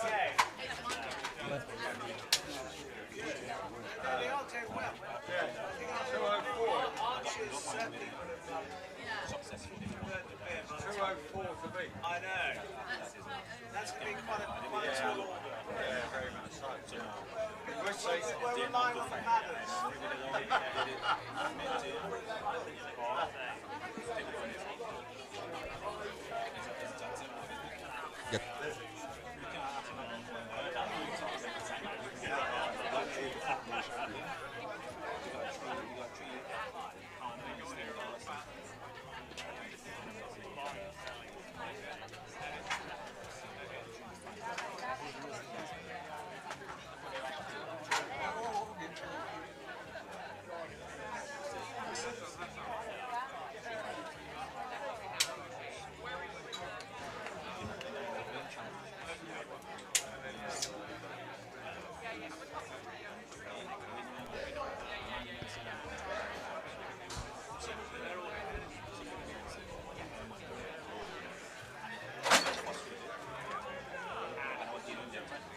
That's it.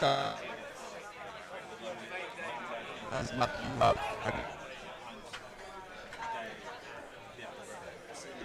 All right.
There you go. It's been a long time in the wicket, right? Yeah, man. They have a duck now. Yeah. That's not a come unless you're out there. What time is it? No. You want to knock one upside. You want to put on and two slow. And they all over. So now, you can't pick length. Hey. What is this like about? The one with the board is the black pants, yeah. Yeah. What? I mean the picture. You tell him man no, short one. Oh, yeah, one out. I'm telling you short one and ball outside also.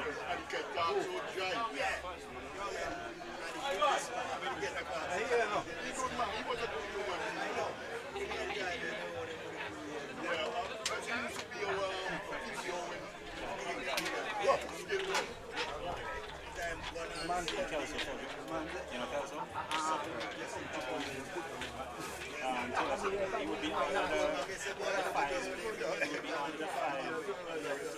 Walking. He would be under the 5. He was alright. I hope it's not the last one. No. Alright. 5 something.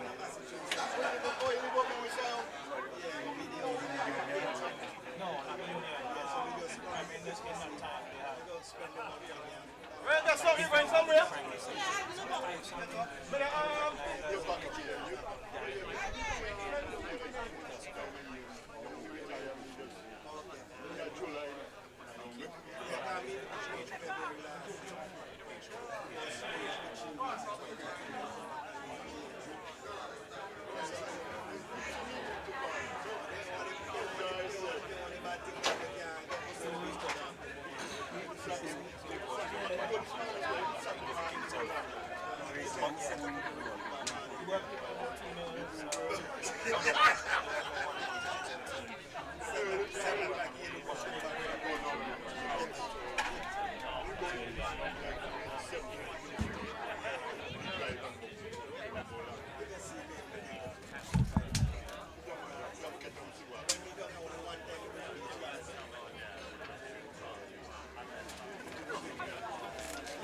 Let's start now.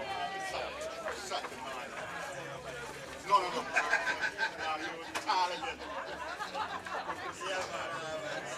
Back to zero.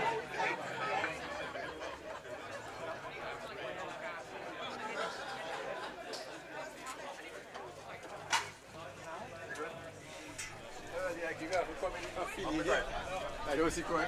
What cry? You know what me like for the boys them? I like me life.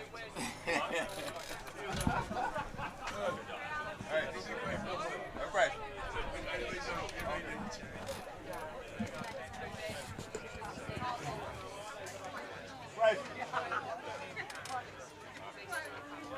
Oh, look. We're about to resume here. The second inning, so to speak. It's the turn of the English Rays team.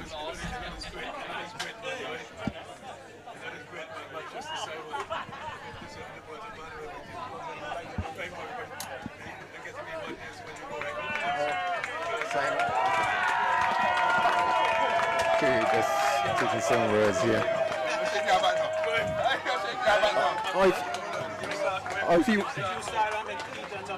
okay.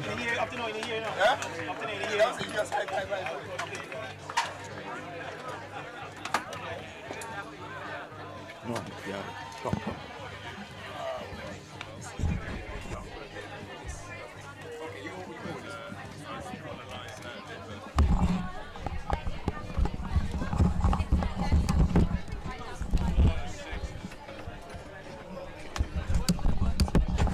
Yes, welcome back, and as we're about to see the resumption of the match, the Liberta Blackhawks are in the field now.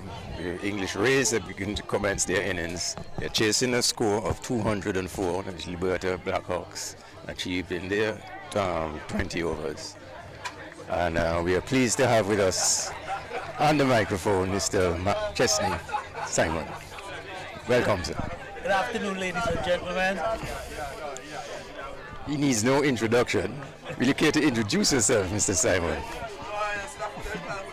I need a lot of introduction. I need an introduction. Former wicket-keeper batsman from Antigua, Leeward Islands. And that's a wide delivery. Yes. And it's a no ball also. No ball signal. No ball.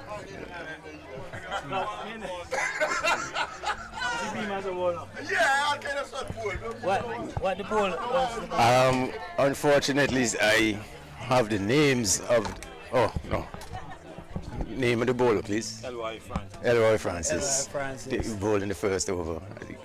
I think that's a wide. Umpires have been very lenient, put it mildly, with the wides and signaling of wides in this match. They're not calling the wides. Oh, okay. Okay. I'm told that. Not the wides. Okay. They're not taking the wides into. Okay, beat me. So, Mr. Simon, I know you just did a little interview there with Earl, but tell the viewing audience now, you are visiting Antigua, back home? No, I'm just visiting at the moment. Okay. I still reside in the U.S. Okay.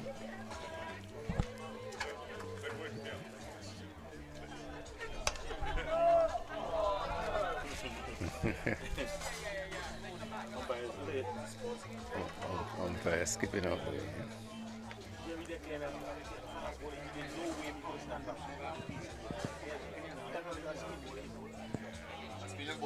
So remind us, you would have played for Antigua and the Leewards over what period of time? 19? That's a very long time ago. Okay. I started play for Antigua in 1979. Okay. I was only 18 years old back then. Okay. And then I go on to play for the Leeward Islands. Yes. Play one game with Combined Islands. you 1979 was the Combined Islands team still? No, that was the Antigua youth team. We started through combined schools. Okay. Combined schools, then we moved up to combined school was back in the first division back then. Okay. No, but I mean, by the time you came to play for Antigua on the Leewards, it was Leeward Islands and the Windward Islands were already separated, weren't they? No, I played, as I said, one game for the Combined Islands. For the Combined Islands, okay. Yeah. In back then they call it the Shell Shield. Yes, the Shell Shield. Wow. And then the following year, they branch out and it become Leeward Island, Windward Island. Yes.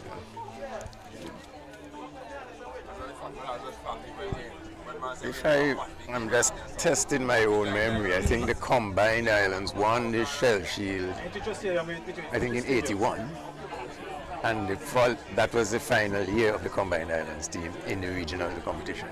After that, the separation came, Leewards and Windwards. Am I correct? I'm trying to remember the years and the time frame in between that period of time there. I think it was right around. No, I think it was a little bit.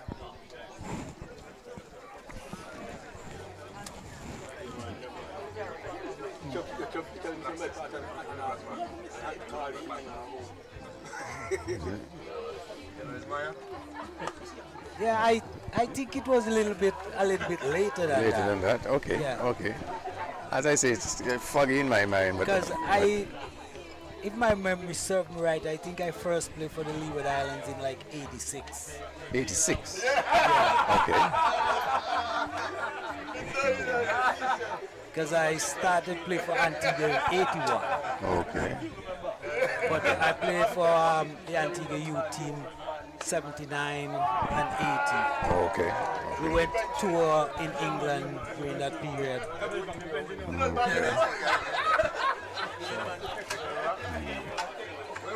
So it was somewhere between 81 and 85, the breakup. The breakup. Oh, okay. Took Okay. place, somewhere Okay. between there. I will yield to your memory. Yeah, well. Oh, that's a chance there. As I say, I'm not positive, but it's according to what I'm thinking. It's somewhere in that period, 85. That period, yeah. Between 81 and 85. Okay. Yeah. Because I can vividly remember Combined Island played against Barbados in Barbados, and there was a leg spinner then from the Windward Islands that played. A leg spinner. Yeah, stocky guy. I can't recall his name at the moment.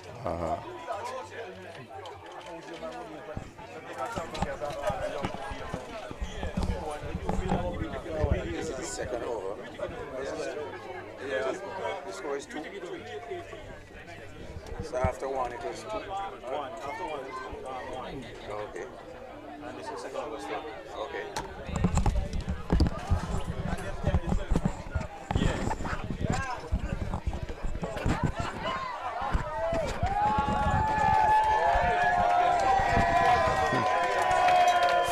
There to the louder claim of the English contingent.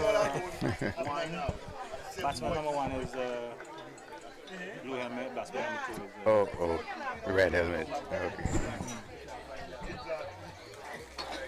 I have to apologize to our viewers. We have a name list of the race team, but we can't put that name to the individual.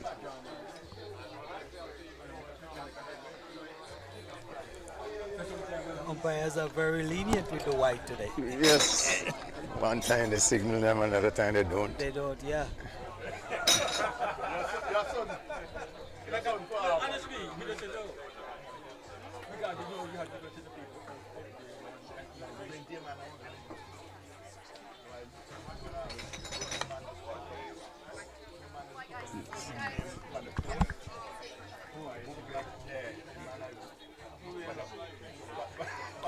So it's the end of the second over. The score is 7.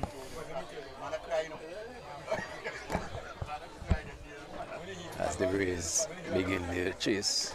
7 without loss. Do you have the bowler's name? The bowler's name, Pollard, was the bowler who just bowled that second over. Elroy Francis is now coming in for his second over. He opened the bowling on this end.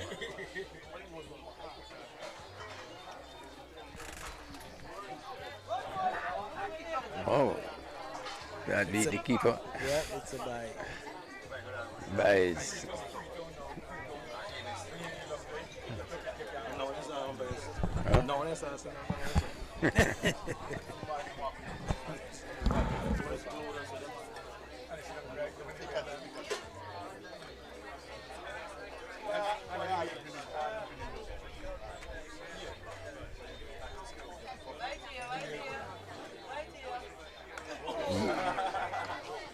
Bowl him.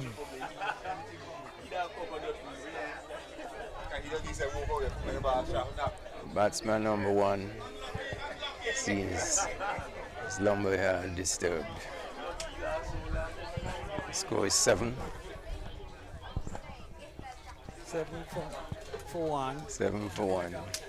We're in the third over.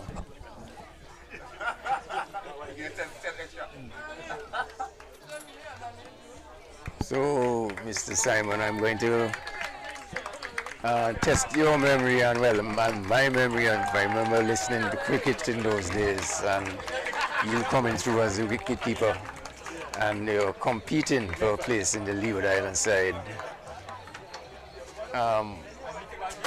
There's a keeper from St. Kitts. Sherlin Williams. Williams.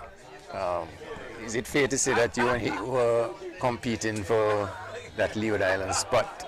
Yes, we were. Okay. We were actually, I can remember scoring a century in the trials in Antigua, and I wasn't picked for the first team, and then I think Leeward Island went to Jamaica, and that brought the birth of Patterson and Walsh and those guys. Okay. And after that game, Sherlin didn't do pretty well, and then I get picked to play it in St. Kitts against Trinidad. Well. So that was in '86. 86. Yeah, that's the first time I played for the Leewards. For the Leewards.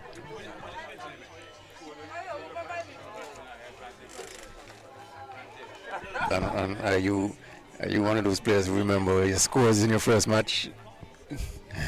No. I think I scored like 12. Okay. If my memory serves me right.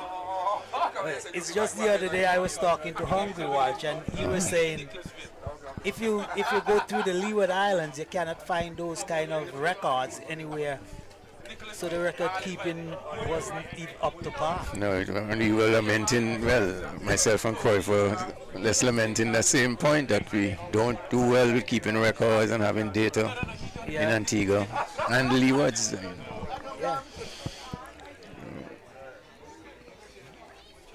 Yeah, because a few years ago when I came back, around the Christmas time also, I tried to get some old pictures, because this guy they call Bones Cumberbatch, yeah. Bones Cumberbatch, he used to travel with the Antigua team anywhere it goes and take a lot of pictures. And he just, I don't know what he did with the pictures. Okay. He just cannot get pictures anymore. So you actually checked with him? Yeah, I did check with him a few years ago. And he never get back to me, so I guess he didn't find. Okay. Because I know he's not mobile now, he's getting down, so to speak. So, I'm surprised. I know he's one for keeping records and so for archives. So I would be surprised if he doesn't have anything. But then again, maybe his concentration would have been on West Indies cricket, because he used to travel quite a lot with the West Indies team. Well, as I say, he used to take a lot of pictures. Maybe it's just a matter of going through what he has, you know. And in those days, it wasn't a digital world. It wasn't a digital world back then. No.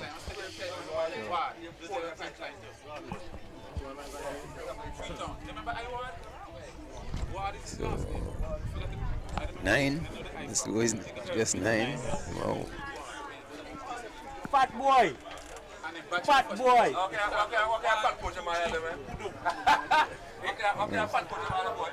You see the arrival of one Winston Polo Cornwall there coming in. Fat boy. Yeah.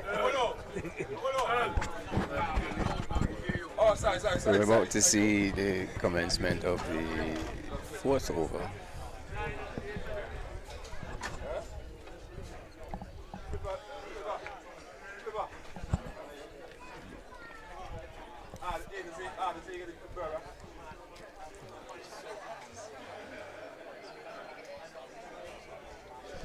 Do you have any innings or have you a match that stood out for you? Where you personally did well in the match or high score or whatever for the Leewards? Yeah, well, one would always stick in my mind. I can't remember the year, but I actually saved the Leeward Islands in both innings of a match in Guyana. And then when we get to St. Kitts to play the next game against Trinidad, I was dropped. You were dropped. Yeah, score half centuries is both innings in Guyana. Okay. So that sticks out.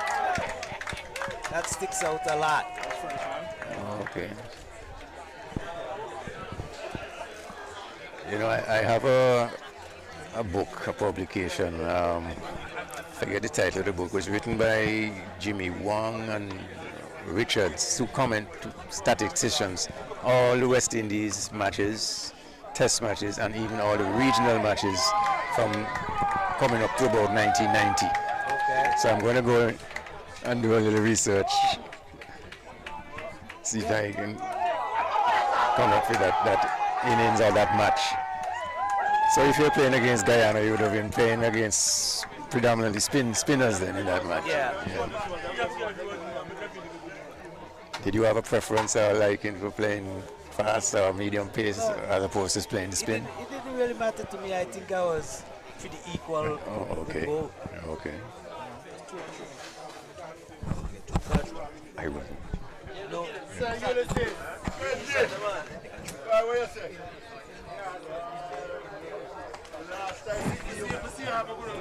3 for how much?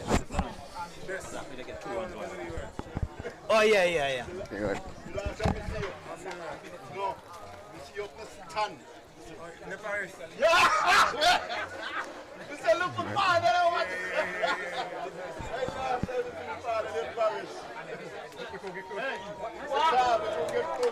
So swipe there off the edge, going down to third man.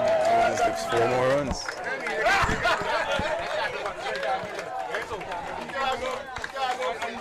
How much they have? 13? The score now is 17? 18.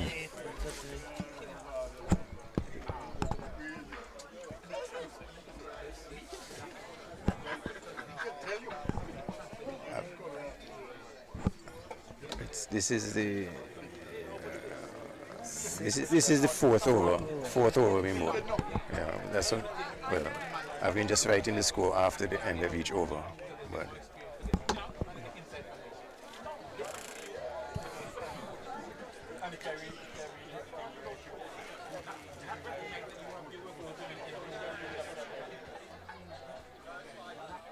Most of the West Indies batsmen coming through these days, in my opinion, seem to have great difficulty playing good spin bowling. What do you have to say about that? Well, I haven't bowled him. I haven't followed the West Indies cricket too much because I am of the opinion that the way the West Indies cricket is going, we need to go back from bringing everybody to the school system up to the Parish League system, the first class system, and then the national system. Because that is not really happening these days. And that's the system that I come to, and it was a rather successful system.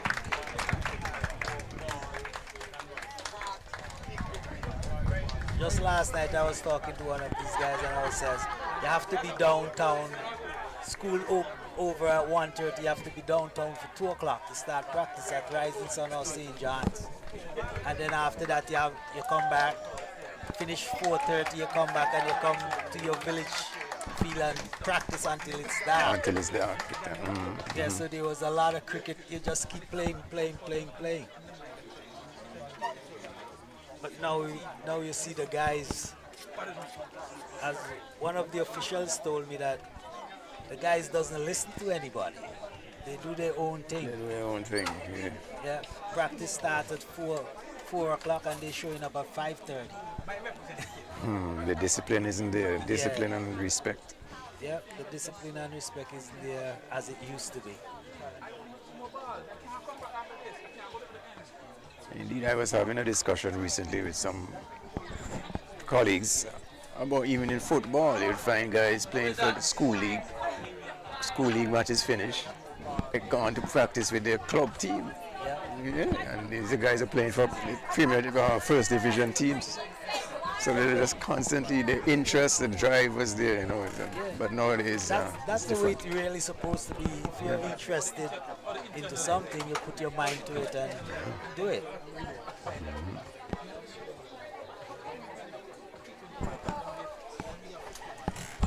So the stroke, Clayton bowling. Okay, so 4 overs gone, right? And four guys are out. The score is 30.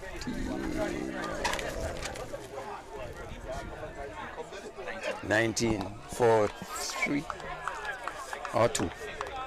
How much man out? 3 man out, right? 4. It's not 4? 4? Huh? How many men out so far? 2. Oh, okay.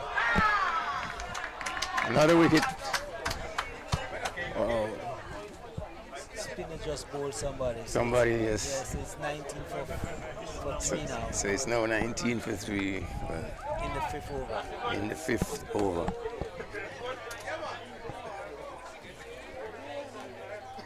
Look like we might be going home early. Very much so. Very much so.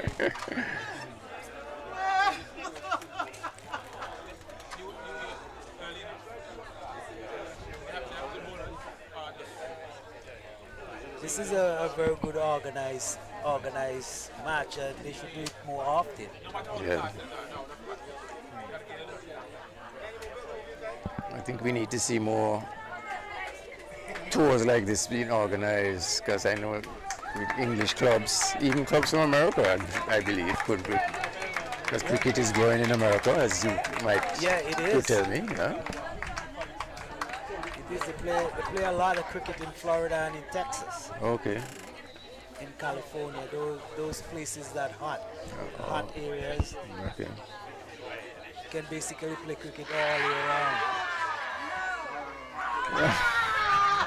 Was that LBW? Yeah. Oh, I have another wicket. Wow.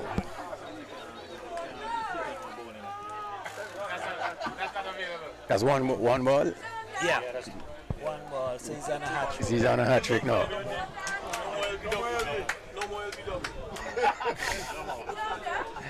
So you are where in the States? Where do you live? Boston. In Boston. And have you played since you left? Well, you left Antigua years ago. Yeah. Have you played any cricket? Yeah, I've been playing some cricket around the Americas. Okay. I played in the Washington League, I played in the Virginia League, I played in the Connecticut League, I played in the Boston League. Okay. So, yeah, I even played some in Florida and Orlando. Okay. I've been playing, but now I'm kind of slowing it down a bit. Okay. Because that traveling is not pretty easy. And these leagues would be mostly West Indian and Indian, Asian players. Most Indians team, and you got a lot of West Indian team too. Okay. But in our league, we have like 75 teams. 75? 75 teams in one league, and about 60 is Indians. You know, Go away. so that tell you the scope. We have like 8 divisions. Wow. And it's pretty well organized because the first and the second division they only played on Sundays. All the other division plays on multiple days. Okay. They played either Saturday or Sunday.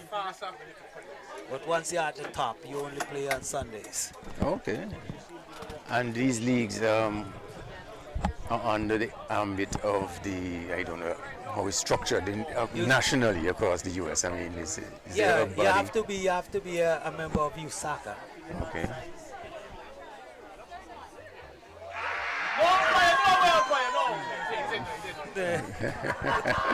That's the hat-trick ball. The umpire says no. So you soccer, United States cricketers. Oh, okay. And each club have to pay like a membership fee. And they have to have insurance and that sort of stuff. As they're not going to accept you without you have insurance.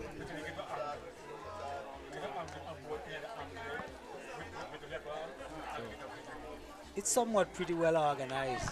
Okay. And the league is 2-day matches, 3-day matches, or all 1 day. All 1 day. Games. Yeah. Oh, okay. The score 19 for 3. For 3. Huh? But it's 3 wickets down. 19 for 3. After 5 overs.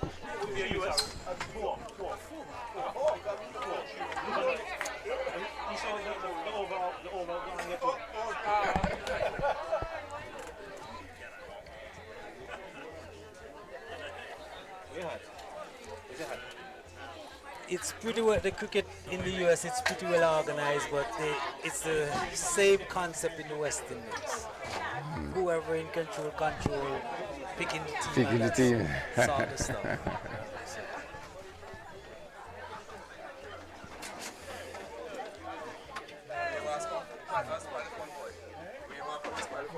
I guess that's something you can never get away from, because even here in England, some of the clubs complaining, the London clubs or the London-based county teams get the most friends. Yeah, the Surreys and the Sussex was down in the south and so on, Essex and these places. Okay. Well, I don't see that we're going to be able to get the politics out of the cricket anytime soon. No, well, that's really difficult.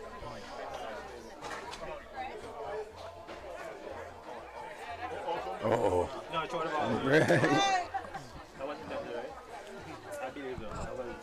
He purposely threw that away. Yeah. Yes, he did.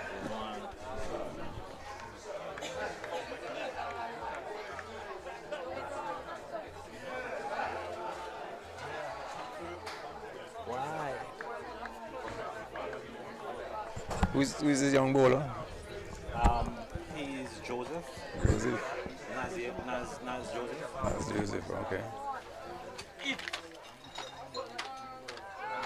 Nazari. His full name is Nazari. Huh? Nazari.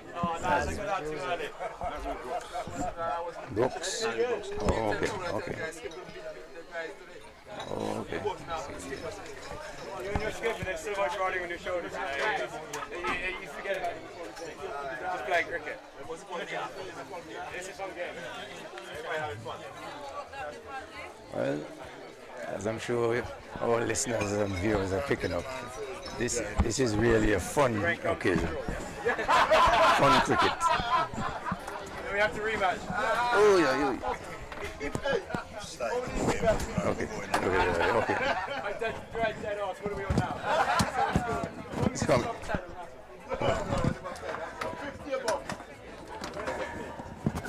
You can stay there, or you leaving? Just making some adjustments here in the commentary position.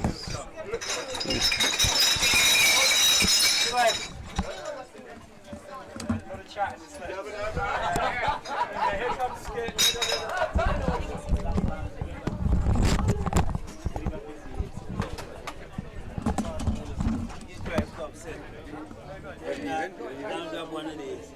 Okay, yeah, you can only slide over here. Right.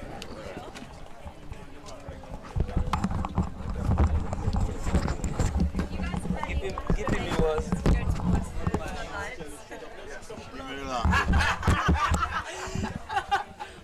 That's it.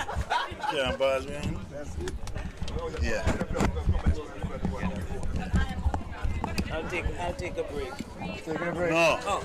No.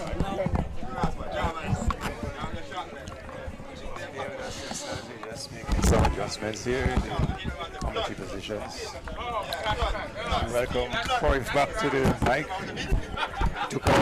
He took an extended Lunch break. Well deserved after being treated to some exciting cricket when the Englishmen were in the field. As I say, good afternoon to Mark Chesney. It's been a long time. Yes, it has been. I hope that you're doing well. And I haven't seen you in about 30 years. Yeah, I haven't been around for like 27 years. Okay. Reverse hit. Sweep. Got a nice juicy full toss to reverse sweep. Wow. For 4. Was that the first of the match? I would imagine. We switch it? Yeah? I think so. It's interesting that you should say something about switch hitting. I think that the time has come, excuse me, to introduce switch hitting into cricket. You mean best known in baseball, where you can turn around. I don't know if that ever came into cricket, that it would not have to be regulated. But when you say but the batsmen are doing it, some of them are doing it. With the reverse sweep. Reverse sweep, yeah. So when you say it should be introduced, you mean coaches to try and concentrate on that and get them to perfect it rather than it being such a risky shot. It has been regulated only to sweeps. I'm down about being able to play authentic strokes, whether left-handed or right-handed. Yes. Yes. Yeah. What are your thoughts, Mark Chesney? 6. I thought they have a player from somewhere in Pakistan that batted both ways. Oh, okay. Would that have to be regulated, or they would be allowed to switch between innings? For now, no, it's not regulated. Okay. But what my understanding about that is that it has to do it at the end of the over, and you have to inform the umpire. Okay. So I don't know if that will change as people develop. Right. Correct. Develop it some more. That would be very, very interesting, because it would definitely ask a lot of the fielding team to make the adjustments. And the bowler, especially the bowler. As well. Correct.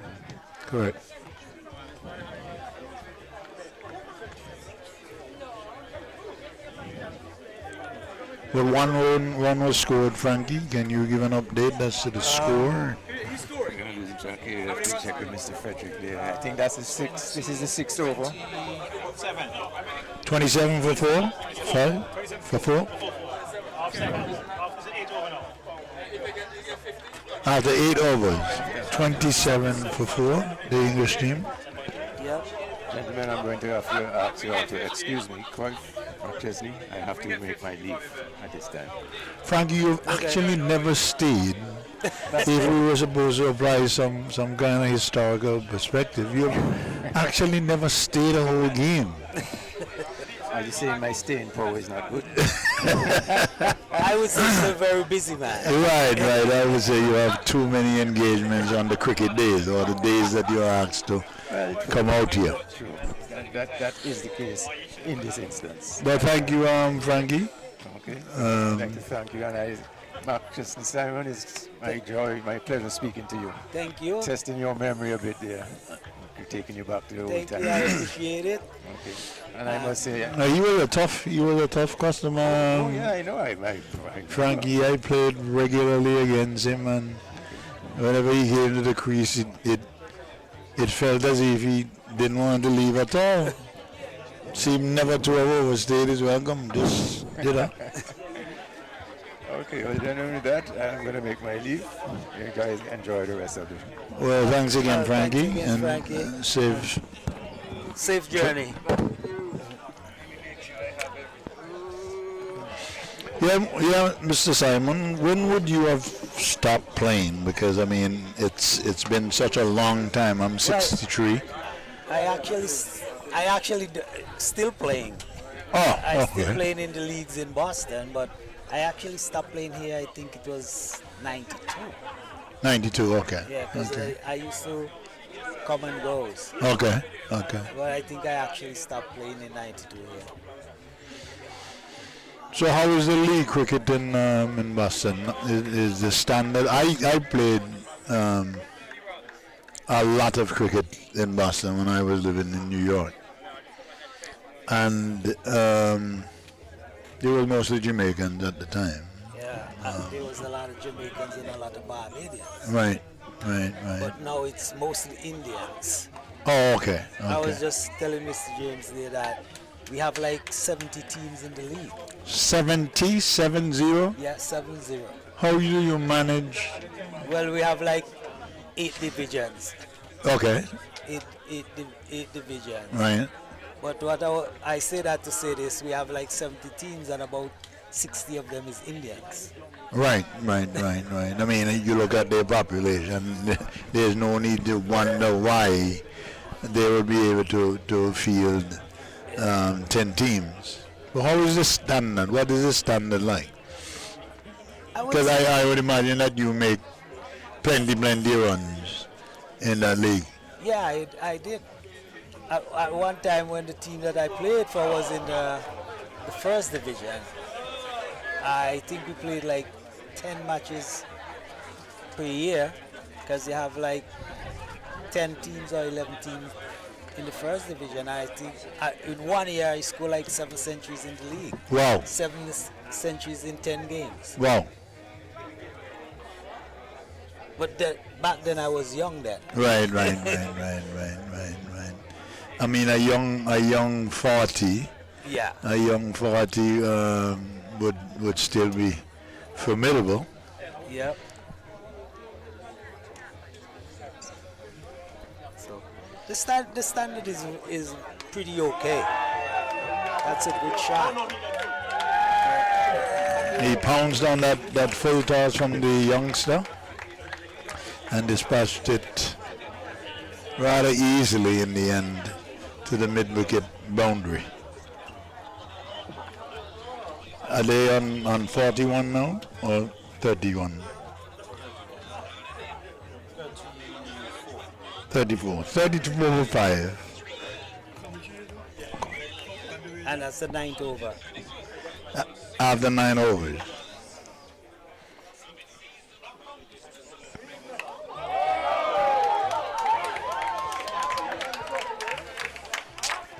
Youngsters serving up some juicy full tosses there. And the batsman going on the attack. Yes, yeah. Dispatch for another 2 runs, so it's 36 for 5 in the 9th over. In the 9th over. And the listeners and viewers should bear with us. We do not have the benefit of the the screen in front of us, and we're still having to make do with the scorer not being exactly at the table. So, Crive, where have you been residing? Holland, lived a lot in New York, over 20 odd years in New York. Oh, okay. Took up a job with a law firm in Holland. Oh, okay. And that's where I reside mostly. Oh, okay. There's really not a lot to miss about Antigua, unfortunately.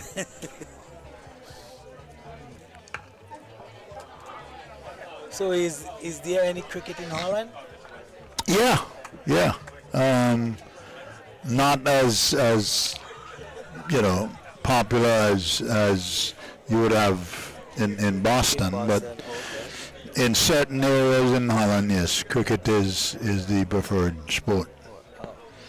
And you can see them on the big screen every now and again. More so in the shorter format. I don't think that they've reached test status as yet, but it is a growing sport. And one thing I can tell you, it's not like the Caribbean now where people have become disenchanted with the performance of the West Indies team. Okay. Cricket is being watched in Holland, so it is a growing sport. Of course, you would know that football, soccer is first nature, but yeah. Okay. Yeah, well, we have in Boston, we have a lot to contend with: basketball, baseball, football, so many different sports that we have to contend with. So I would say you're quite lucky. Yeah. It's just soccer you have to contend with. Correct. And there's no real issue in trying to separate the audience, because those who watch football or soccer are the same set of people who watch cricket anyway. Yeah. So there's not too much of a divide. Yeah.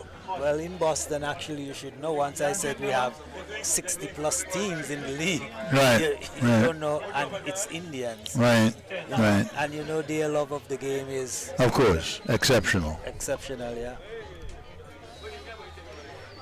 It seems only to be like the Caribbean who do not embrace the rich culture. In India, it's cricket.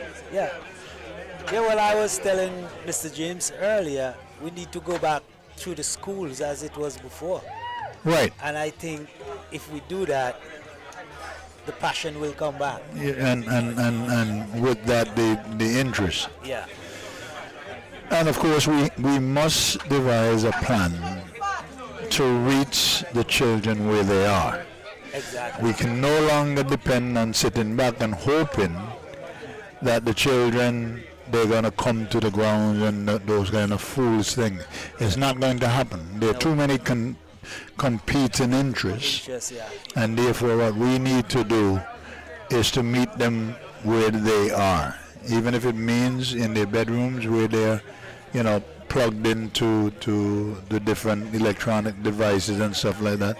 We can't throw up our hands and think that that there's no solution, because I think that if you have sensible people engaged in fixing, the business can be fixed. Yeah, I also think so. It's an easy fix, but as I said, I think you should go back to the schools. Right. And when cricket is playing, especially in the local community, you have a local game on TV now and again. I'm not saying like every week. Well, they don't. Again, and since the inception of time, we have no use for statistics. In Jamaica, you can almost be certain that if you have a track meet, it's going to be televised.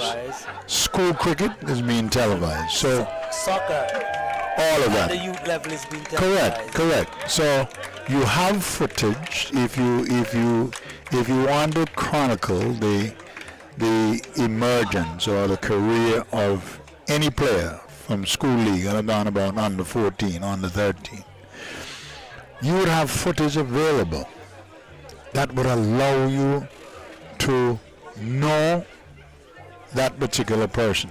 Has the talent or not? Of course. I totally agree. But we don't have a lot of use for for statistics, and that's why you see that being able to celebrate 50 years since we won the first World Cup. Just imagine that we won the first World Cup and not being able to recognize the people who were actually involved. I mean, that's a sad event. It is. You know, sad event. But back to the cricket. The score is 50. 41. 41. Okay, 41 for 5 or 5. 41 for 5 of the 11 overs. So the English team is woefully short of the required run weight, but I don't think that there's any surprise, Mac Chesney. No, it's not. I can see they were look totally outplayed. Yes. And we expected that. I don't think that the English players, right, is not even, or cannot even be considered a team. There are a couple of people who were able to come together, and it's more fun than anything else. Yeah, I was telling Mr. James, it's more like fun, and it should be happening more often. Right. In fact, I heard talk of the captain did say that they want to make it an annual event. And even to the point where they will play for a trophy. So, I mean, that could be very, very fun. And I think that with that kind of... And I could interject, what if you move this along and then at the end of every month you introduce, like, getting a team from the different villages in them around? Right, do the same thing. Correct. This could be a platform for great things to come. And of course the venue, I mean it's a wonderful venue, and it's actually very, very cool today. Yeah. I don't think that too many people out there would have broken a sweat. It's slightly overcast at the moment, but we will get a result. Beautiful. The aesthetics is very, very pleasing. I have absolutely no complaint. Neither do I. Whenever I come to watch cricket in Liberta, and I think that the Liberta Sports Club, the Blackhawks, should be given a whole lot of credit, because maintaining the ground without having a lot of money available, it takes not only the equipment, but it takes pride. Yeah. And it seems to me that the Blackhawks, the Parish Blackhawks is really into something special. Loud appeal, no, says the umpire. I think that one struck him outside the off stump. Outside the off stump, all right. Now, Justin, you are wearing glasses, so I'm going to give you the benefit of the doubt. Okay, thank you. Me being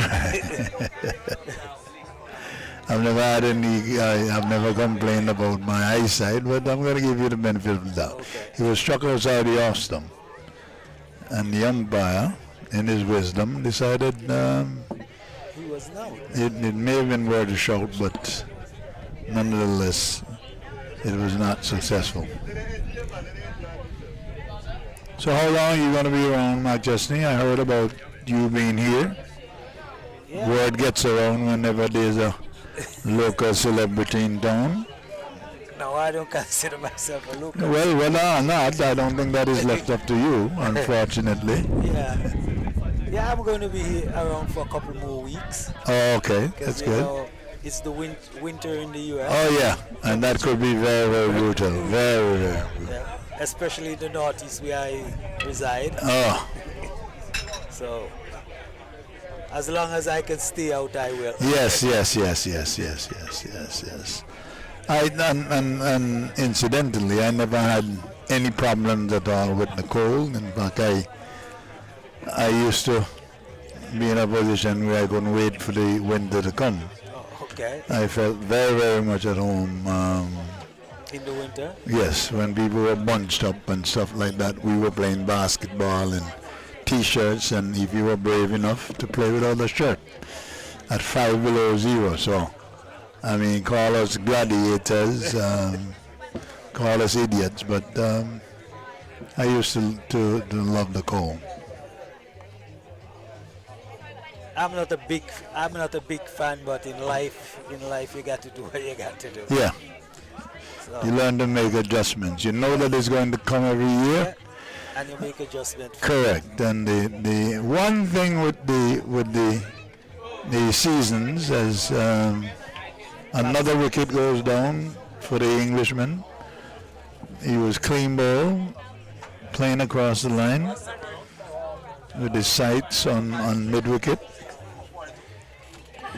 Yeah, Mark Chesney. One thing in with the American life, you know that the seasons are going to change, and you can actually prepare. You know, I mean, it's not as if every now and again you may have an early winter, a late winter, but you at the end of the day, you know it's coming. Yes, you know yes. it's coming. So all you got to do. That came from your microphone.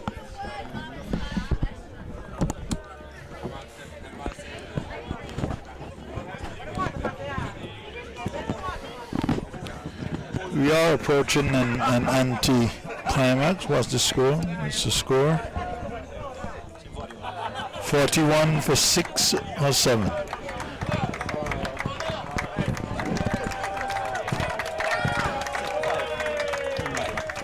$41 for 5 out of 12. 13th over.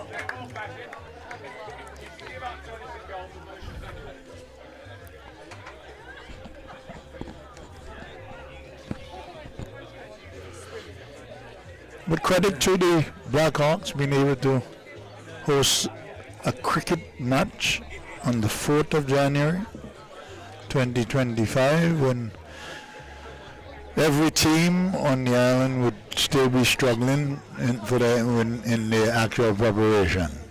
Yeah. So kudos to the guys who do all the preparation. Yeah. And it's going to be an easy run out. And they've elected not to effect the run out.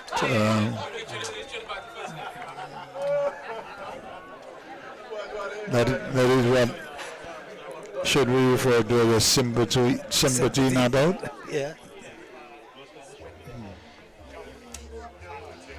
So Mark Chesney, when you played, did you have a favorite ground, a favorite team that you relished coming up against, or you treated every team the same? It's treated every team the same. You do the same preparation and put your mind to it. I was telling Hungry Walsh like 2 days ago, the cricket played on the field, but the preparation is way before. Right. So you're playing a 2-day game starting on Saturday. The preparation Wednesday, Thursday, Friday should be already in your head. Right. And it gives you an incentive, even you know some of the players. I can remember that there wasn't.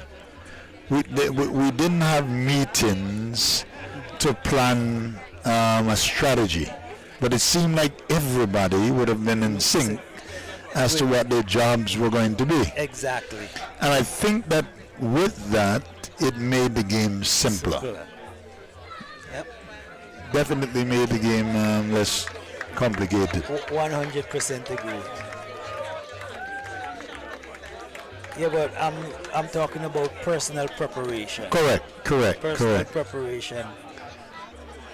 The team is doing its thing during the week, but you have to focus focus your mind on what you're going to do on the weekend. Correct. You're coming up against All Saints. All Saints is a good team. They have Winston Benjamin, Musai Thomas, and all these good bowlers. So you have to be like in sync your mind. Right. You're coming up against probably the best bowling attack in the country. Correct. And that sort of stuff. Correct.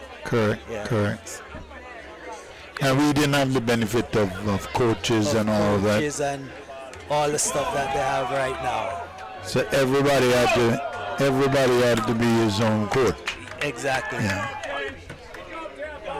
Because we said we used to come and practice, but all we come and do is bowl and bat. Correct. We didn't do much of feeling. Right. Right. You know? Right. So now you have like 12 different coaches for one team. Correct. And I never understood that. I think that is cumbersome. It is useless for the most part, because if you increase your coaching staff and you keep getting the same results, then something is wrong. Exactly. And I'm talking about on the poor side in terms of the performance. So contradistinctively, you have more coaches and you perform less. Yeah. I don't understand the strategy. Well, I'm totally against having a batting coach. You see somebody with a talent, let him play his style. You bring a coach in, he's going to change something about that player. Right. And it might take the player longer than it would take to recover from it. Right. So, see a guy with talent, let him play his style. That is interesting, especially if his way of batting is effective. Exactly. Why would you change or want to change something that is a proven success? West Indies cricket is puzzling to me. It's one big puzzle, because you have more actors, more people in the Darren Samis of the world. You have more of them who belong in Hollywood. Exactly. Because that's all they're doing, acting. They for the most part, they don't know what they're doing. And if you cannot improve a person's, whether it be bowling, batting, keeping, if you cannot improve that person's personal performance, I think nobody ever get fired. Yeah, you're wasting your time as well. You know what I mean? You're wasting time as well. Of course. And they get away with it. They get away with it. And the other thing that I am totally against in the cricket, why should a West Indian coach have to be certified by the English Cricket Board? Well, you're heading into dark waters, because they actually had to lower the standard. I think it's a 3 that is the requirement to be the coach of the West Indies team, and Darren Sammy is only a 1. He's only a 1, but he's still the coach. Right. So if your test team required a 3, why do you have a 1? There's no number 3 coach around the Caribbean? Correct. That's what you're telling me? Correct. And that sets a dangerous precedent, because you cannot then require the next coach to have a stage 3. Exactly. But why do we have to let the England decide whether you're 1, 2, or 3? Correct. They steal our cricket. Right, and they, whereas they used to more or less criticize secretly the way that we played. Exactly. The way that we went about scoring runs quickly. Yeah, but they're stealing it in the back. Correct. They're stealing it in the back room while they're criticizing it publicly. And that is a predicament, because now West Indies can't compete. Exactly. Because if you can't make 300 in the first or second day, the first part of the second day, you can't compete. Exactly. You can't compete. So that means that the West Indies cricket team is in a quandary, because they can just barely score 200 on the first day. And if to win a test match, the requirement is going to be that you've got to score 300 in the first day. Yeah. The West Indies team is not going to be able to compete. Exactly. And we have the batting coach. So what is his job? For us to score 300. I don't know that you have, even with the different coaches, you don't have the personnel. You just, I mean, how do you get Bartlett at the tail end of his career? How do you get Bartlett to score 100 on the first day? It's not going to happen. It's not possible. It's not going to happen. It's not possible. I was just reminding some other folks before I came on here that remember Bradwood and Chandapal's son batted over 1,000 ball up in Bangladesh or somewhere when both of them score 100. Right. So if two batsmen has to bat 1,000 ball for them to score 100, you can't compete. You can't compete because the game is basically draw. Correct. And in the way the ICC has the regulation now for you to win games to enter into the Test Championship, we lost.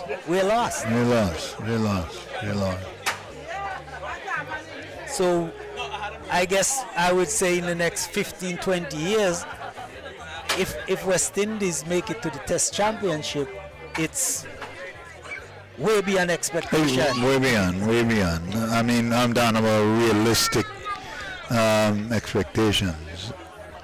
Yeah. It's a very sad chapter because that was our cricket. Yeah. That's what made us successful. Yeah, you know what I mean? They steal it from the back room.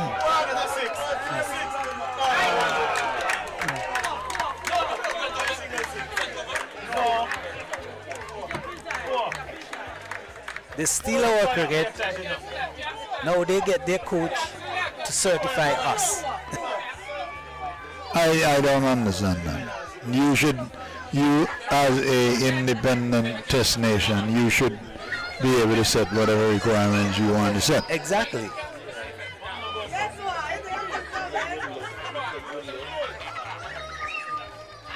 And I always wonder why a lot more of our test players, former test players, are not involved in the coaching and that stuff of the West Indies team. I have my thoughts on that, and it is very, very simple for me. Being able to play at the and we've now come to the end of the game, and we should be able to get some statistics made available. But for me, we have to get back to a place where we stop playing not to lose and playing to win. So if you're playing to win, you have to have a strategy that will guide you to trying to win games, as opposed to you're too defensive. Every time West Indies wins the toss, they put the opponent in the. It doesn't matter what the pitch says. You would have runs galore. They are going to put the opponent in, which means that you're not only playing defensively. It tells me that you do not have the confidence to go out there and bat properly, score quickly, and win the game. As I said, you can't have two open bats that take in 1,000 ball or 500 ball, 400 ball to score a century correct, win games. Correct. And to me,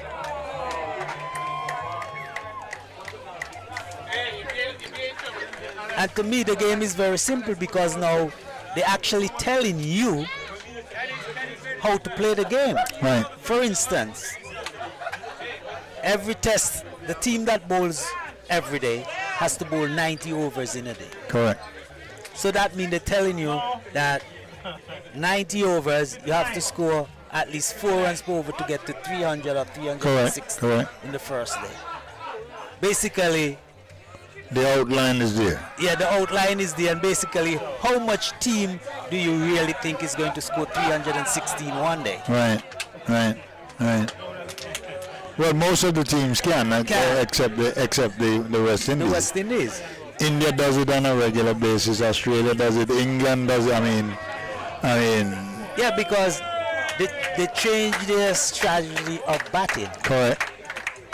For instance, England is playing what they call buzzball cricket now. Right. And if you know what a buzzball is, that the game of buzzball, right. it's like you got to play it fast. Right. So the Englishmen adopt that style, and the only slow player they have right now is Joe Root. Right. All the others play just go and play their natural. Correct. So right now you see the. It's a wonderful shot. He took that off the middle stump and played it down the square, right? Forward of square for 4. 67 for 7. For 6. Oh, they're all out. Oh, okay.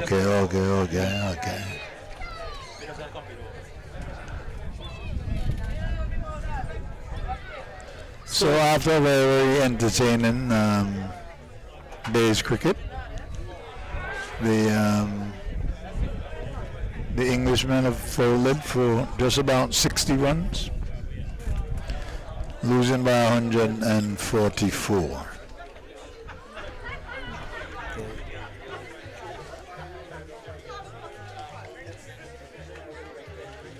So Mike Chesney, it was really good talking to you, going down memory lane. Memory lane. And by the way, for those watching and listening to the broadcast, this is the home of Eldine Baptiste, is it not? Yep, Eldine Baptiste, Flipper Benjamin, Raheem Cornwall. Do we have any more test players? I don't even remember. All right.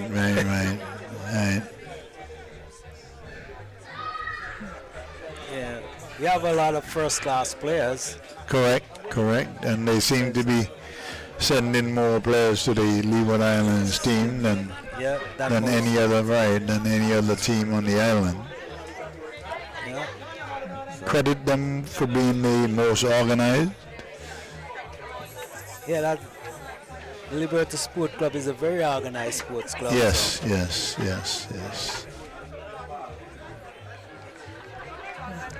And they may actually have more championships in the domestic league than any other team. Any other franchise, yes.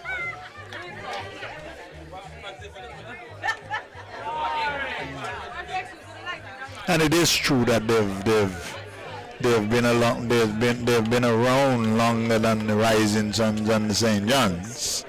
So, I mean, I think that when it comes to success, that is expected.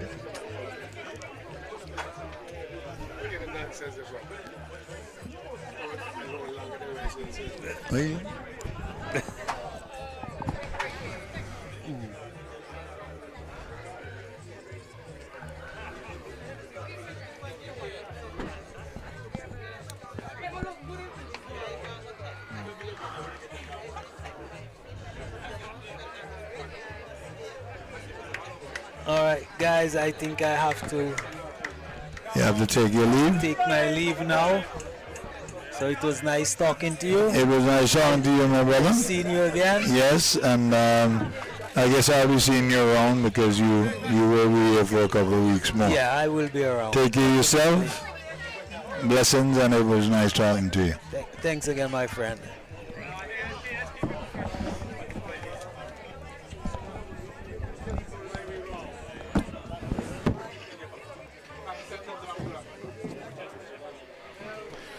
All right, buddy. Yeah. Johnny, is it time for us to close the broadcast? Because this is going through. It is just about going through the motions. The team has been officially dismissed, and we're in the 19th over. the 18. So basically what they're doing, they're playing out the 20 overs. Right. Right. So we've come to the end of a entertaining day's play between the Englishmen playing against the Liberta Blackhawks at the Barbeef Stadium. I think it's about time that we give it the correct name. So the official score, Liberta Blackhawks 204 for 7.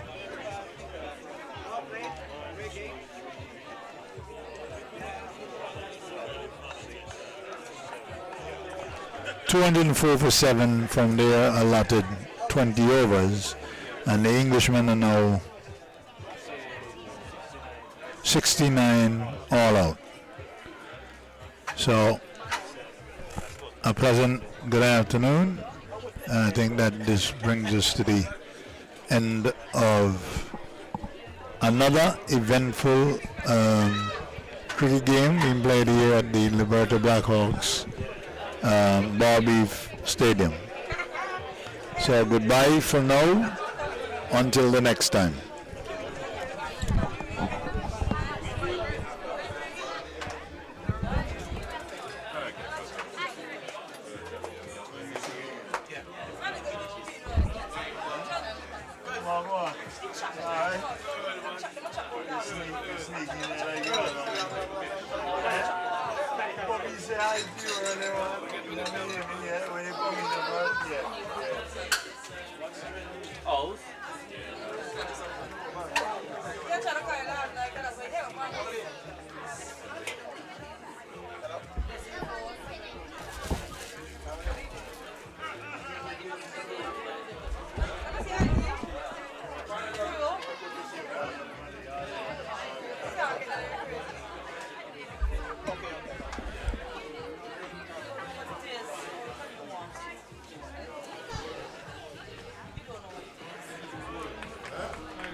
Your turn. Any problem is bowler? Yeah. So I want to say congratulations and well played and wish you all the best going forward.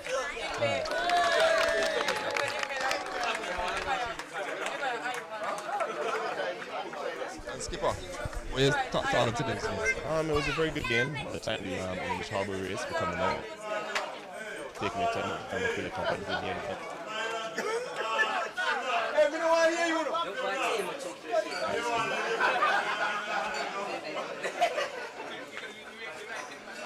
He went out there, he gave us a good start. Chipped in. And both did well. So I just want to tell him that. And do you think we should be on your team? Yeah, I think we should really. Ronan!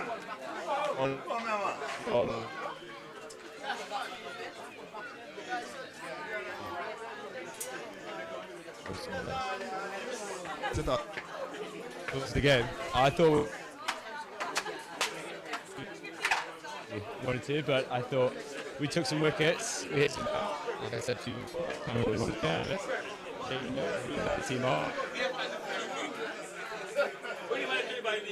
That the whole day itself, me, myself, and everyone here has had a lovely day, and I hope all my friends from England, I hope you've had a lovely time watching this great game of cricket. I'm sorry we didn't perform to quite the standard you wanted us to, but it's all right, we'll come back stronger, we'll work hard. But I thought it was a great day, and nice to raise some good money for such a beautiful club. And hope we can do this every year. Come back next month, most definitely. 100%. We'll get a date in the diary very soon. I'm already looking to 2026. January 2026 could be amazing. Could be amazing. So thank you guys.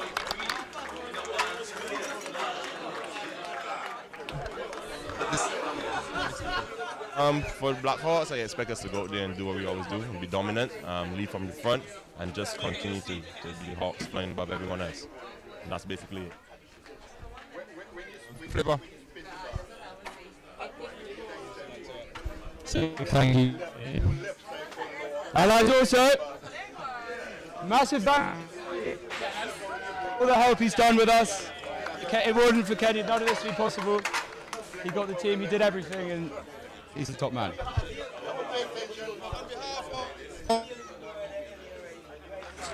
You want to?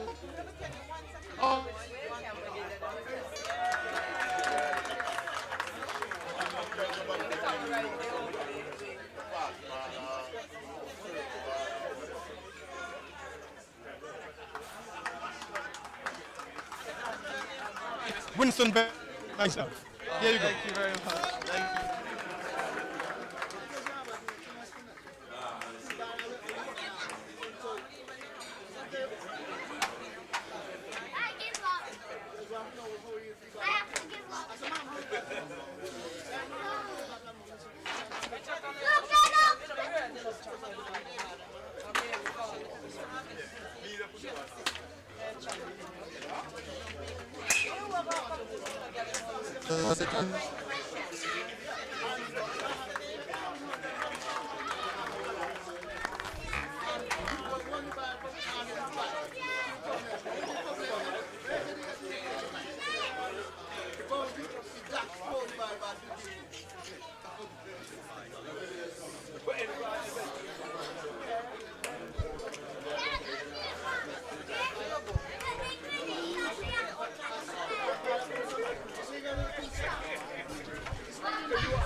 That's where I was going to go.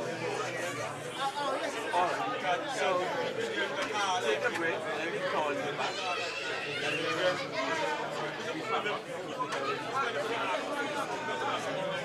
Wake up,